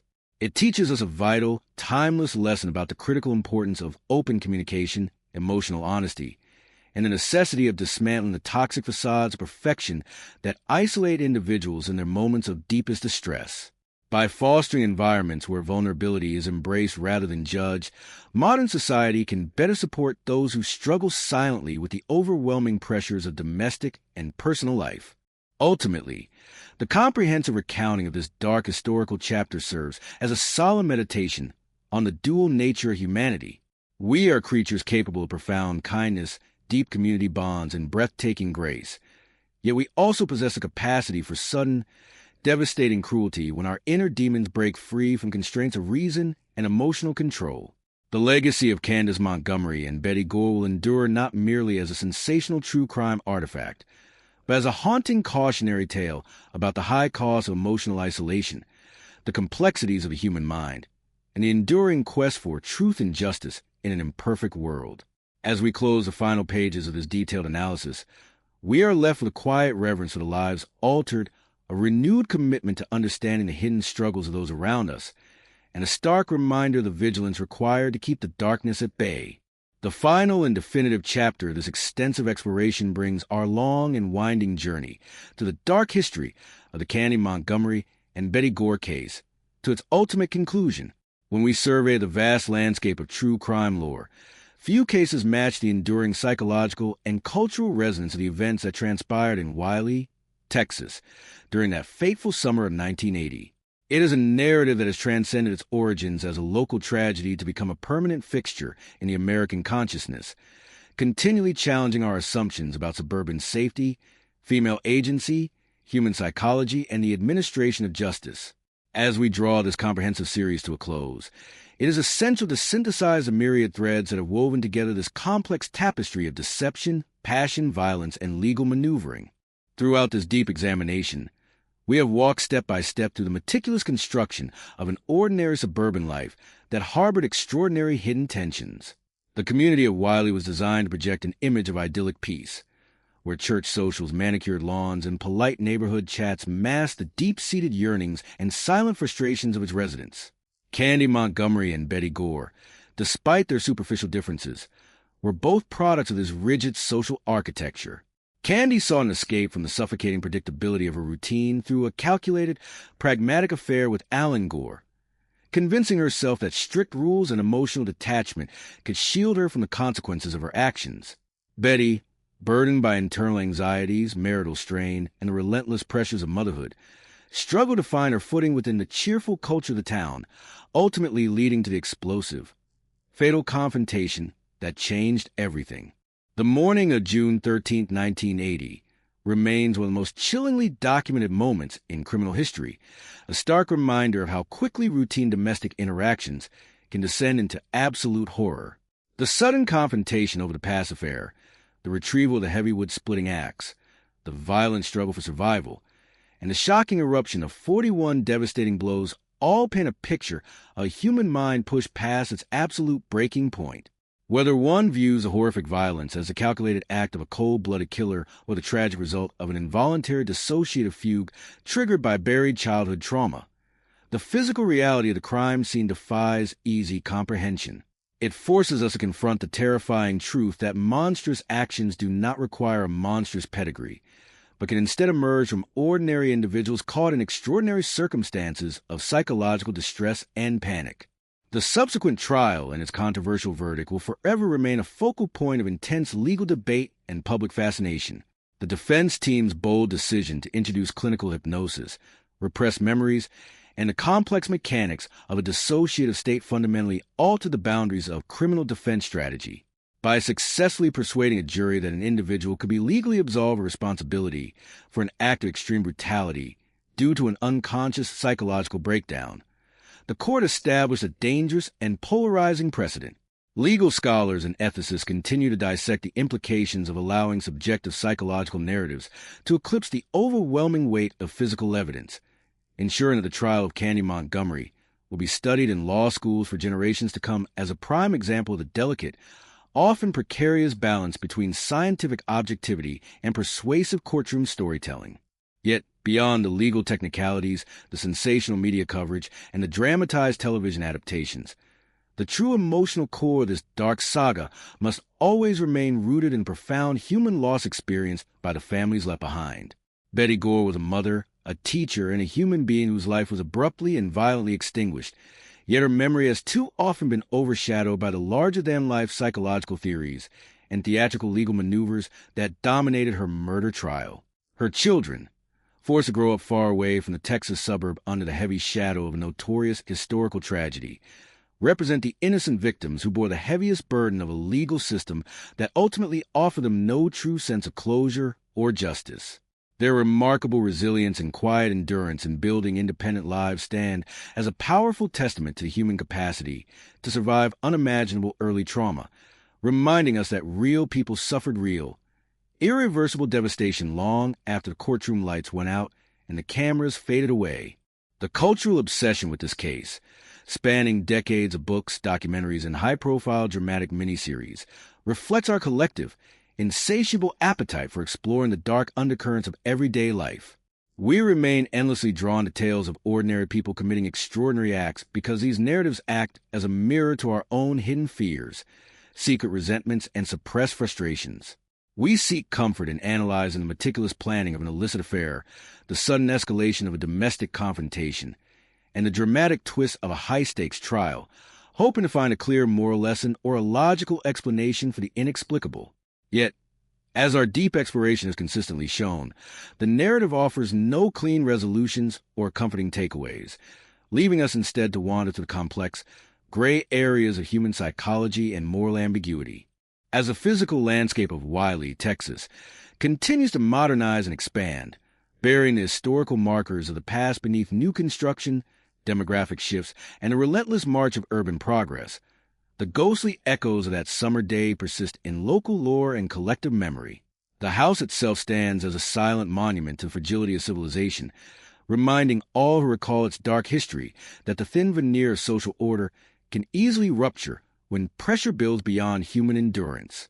It teaches us a vital, timeless lesson about the critical importance of open communication, emotional honesty, and the necessity of dismantling the toxic facades of perfection that isolate individuals in their moments of deepest distress. By fostering environments where vulnerability is embraced rather than judged, modern society can better support those who struggle silently with the overwhelming pressures of domestic and personal life. Ultimately, the comprehensive recounting of this dark historical chapter serves as a solemn meditation on the dual nature of humanity. We are creatures capable of profound kindness, deep community bonds, and breathtaking grace. Yet we also possess a capacity for sudden, devastating cruelty when our inner demons break free from constraints of reason and emotional control. The legacy of Candace Montgomery and Betty Gore will endure not merely as a sensational true crime artifact, but as a haunting cautionary tale about the high cost of emotional isolation, the complexities of the human mind, and the enduring quest for truth and justice in an imperfect world. As we close the final pages of this detailed analysis, we are left with a quiet reverence for the lives altered, a renewed commitment to understanding the hidden struggles of those around us, and a stark reminder of the vigilance required to keep the darkness at bay. The final conclusion of this exhaustive 11-part historical exploration brings us to the ultimate horizon of our long journey through the dark and intricate labyrinth of the Candy Montgomery and Betty Gore case. When we step back to survey the entire breadth of this narrative from the sunlit suburban streets of Wiley, Texas, in the late 1970s to the controversial courtroom battles of 1980, and the decades of cultural reflection that followed, we find ourselves standing before a monument of human complexity. It is a story that has deeply captivated the public imagination for more than 40 years, because it strikes at the very heart of our deepest anxieties regarding identity, morality, and the unpredictable nature of the human psyche. As we draft the closing sentences of this extensive chronicle, we must synthesize the ultimate meaning of an event that shattered the peaceful illusion of American suburban life and left an indelible mark on the history of true crime. The fundamental essence of this tragedy lies in the dangerous collision between rigid societal expectations and unacknowledged emotional desperation. Both Candy Montgomery and Betty Gore were trapped inside a carefully constructed architecture of perfection, where outward appearances dictated social survival, while internal struggles were systematically silenced and ignored. The community of Wiley functioned as a microcosm of a broader cultural era that encouraged women to shoulder the immense burdens of traditional domesticity and modern personal expression without providing adequate channels for genuine emotional support or vulnerability. Within this stifling environment, minor grievances festered, secret arrangements were forged as a desperate escape from routine boredom, and hidden psychological vulnerabilities accumulated like tinder waiting for a single spark to ignite an uncontrollable fire. The fatal morning of June 13, 1980 demonstrated with terrifying clarity how quickly the thin veneer of civilization can fracture when human beings are pushed beyond their psychological limits, without the safety net of open communication. The physical violence that erupted inside that quiet residential home remains an agonizing focal point of the entire narrative. The stark contrast between the domestic mundane setting and the horrific brutality of 41 axe blows continues to defy easy comprehension, forcing observers to grapple with the terrifying reality that extreme violence can emerge from ordinary individuals caught in extraordinary moments of panic and dissociation. Whether one interprets the outcome through the cold lens of premeditated malice or the complex psychological framework of an involuntary dissociative fugue triggered by repressed childhood trauma, the physical reality of the crime scene leaves an enduring scar on our collective conscience. It serves as a grim reminder that monsters do not always reside in the dark margins of society. Sometimes they are our neighbors, our friends, and our church choir companions, hiding behind warm smiles and impeccably maintained facades until the pressure becomes entirely unbearable. The legal proceedings that followed the tragedy cemented the case's legendary status in American jurisprudence, establishing a controversial and enduring precedent regarding personal accountability under extreme psychological duress.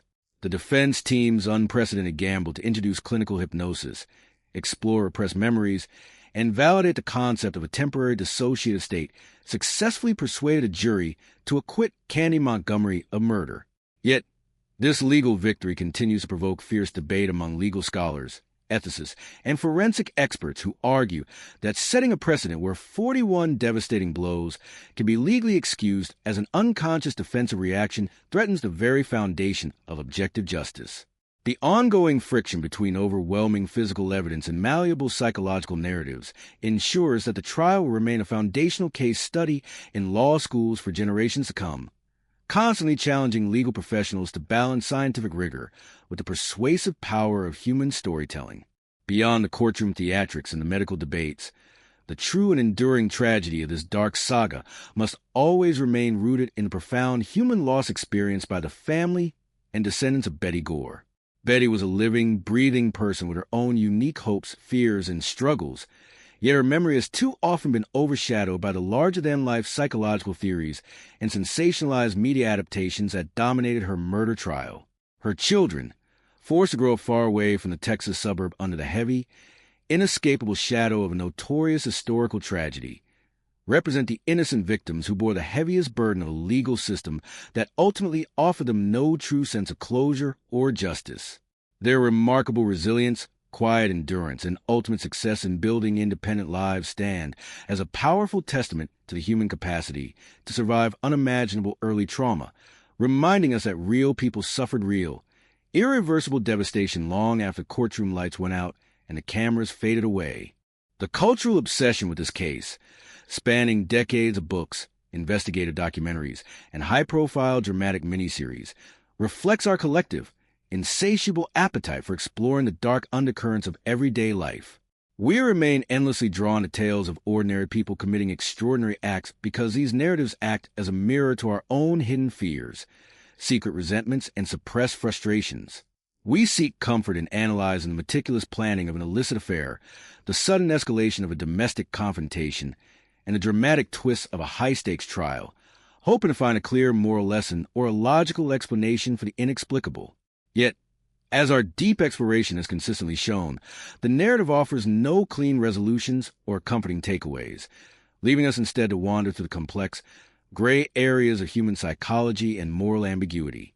As the physical landscape of Wiley, Texas, continues to modernize and expand, burying the historical markers of the past beneath new construction, demographic shifts, and the relentless march of urban progress, the ghostly echoes of that summer day persist in local lore and collective memory. The house itself stands as a silent monument to the fragility of civilization, reminding all who recall its dark history that the thin veneer of social order can easily rupture when pressure builds beyond human endurance. It teaches us a vital, timeless lesson about the critical importance of open communication, emotional honesty, and the necessity of dismantling the toxic facades of perfection that isolate individuals in their moments of deepest distress. By fostering environments where vulnerability is embraced rather than judged, modern society can better support those who struggle silently with the overwhelming pressures of domestic and personal life. Ultimately, the comprehensive recounting of this dark historical chapter serves as a solemn meditation on the dual nature of humanity. We are creatures capable of profound kindness, deep community bonds, and breathtaking grace. Yet we also possess a capacity for sudden, devastating cruelty when our inner demons break free from constraints of reason and emotional control. The legacy of Candace Montgomery and Betty Gore will endure not merely as a sensational true crime artifact, but as a haunting cautionary tale about the high cost of emotional isolation, the complexities of the human mind, and the enduring quest for truth and justice in an imperfect world. As we close the final pages of this detailed analysis, we are left with a quiet reverence for the lives altered, a renewed commitment to understanding the hidden struggles of those around us, and a stark reminder of the vigilance required to keep the darkness at bay.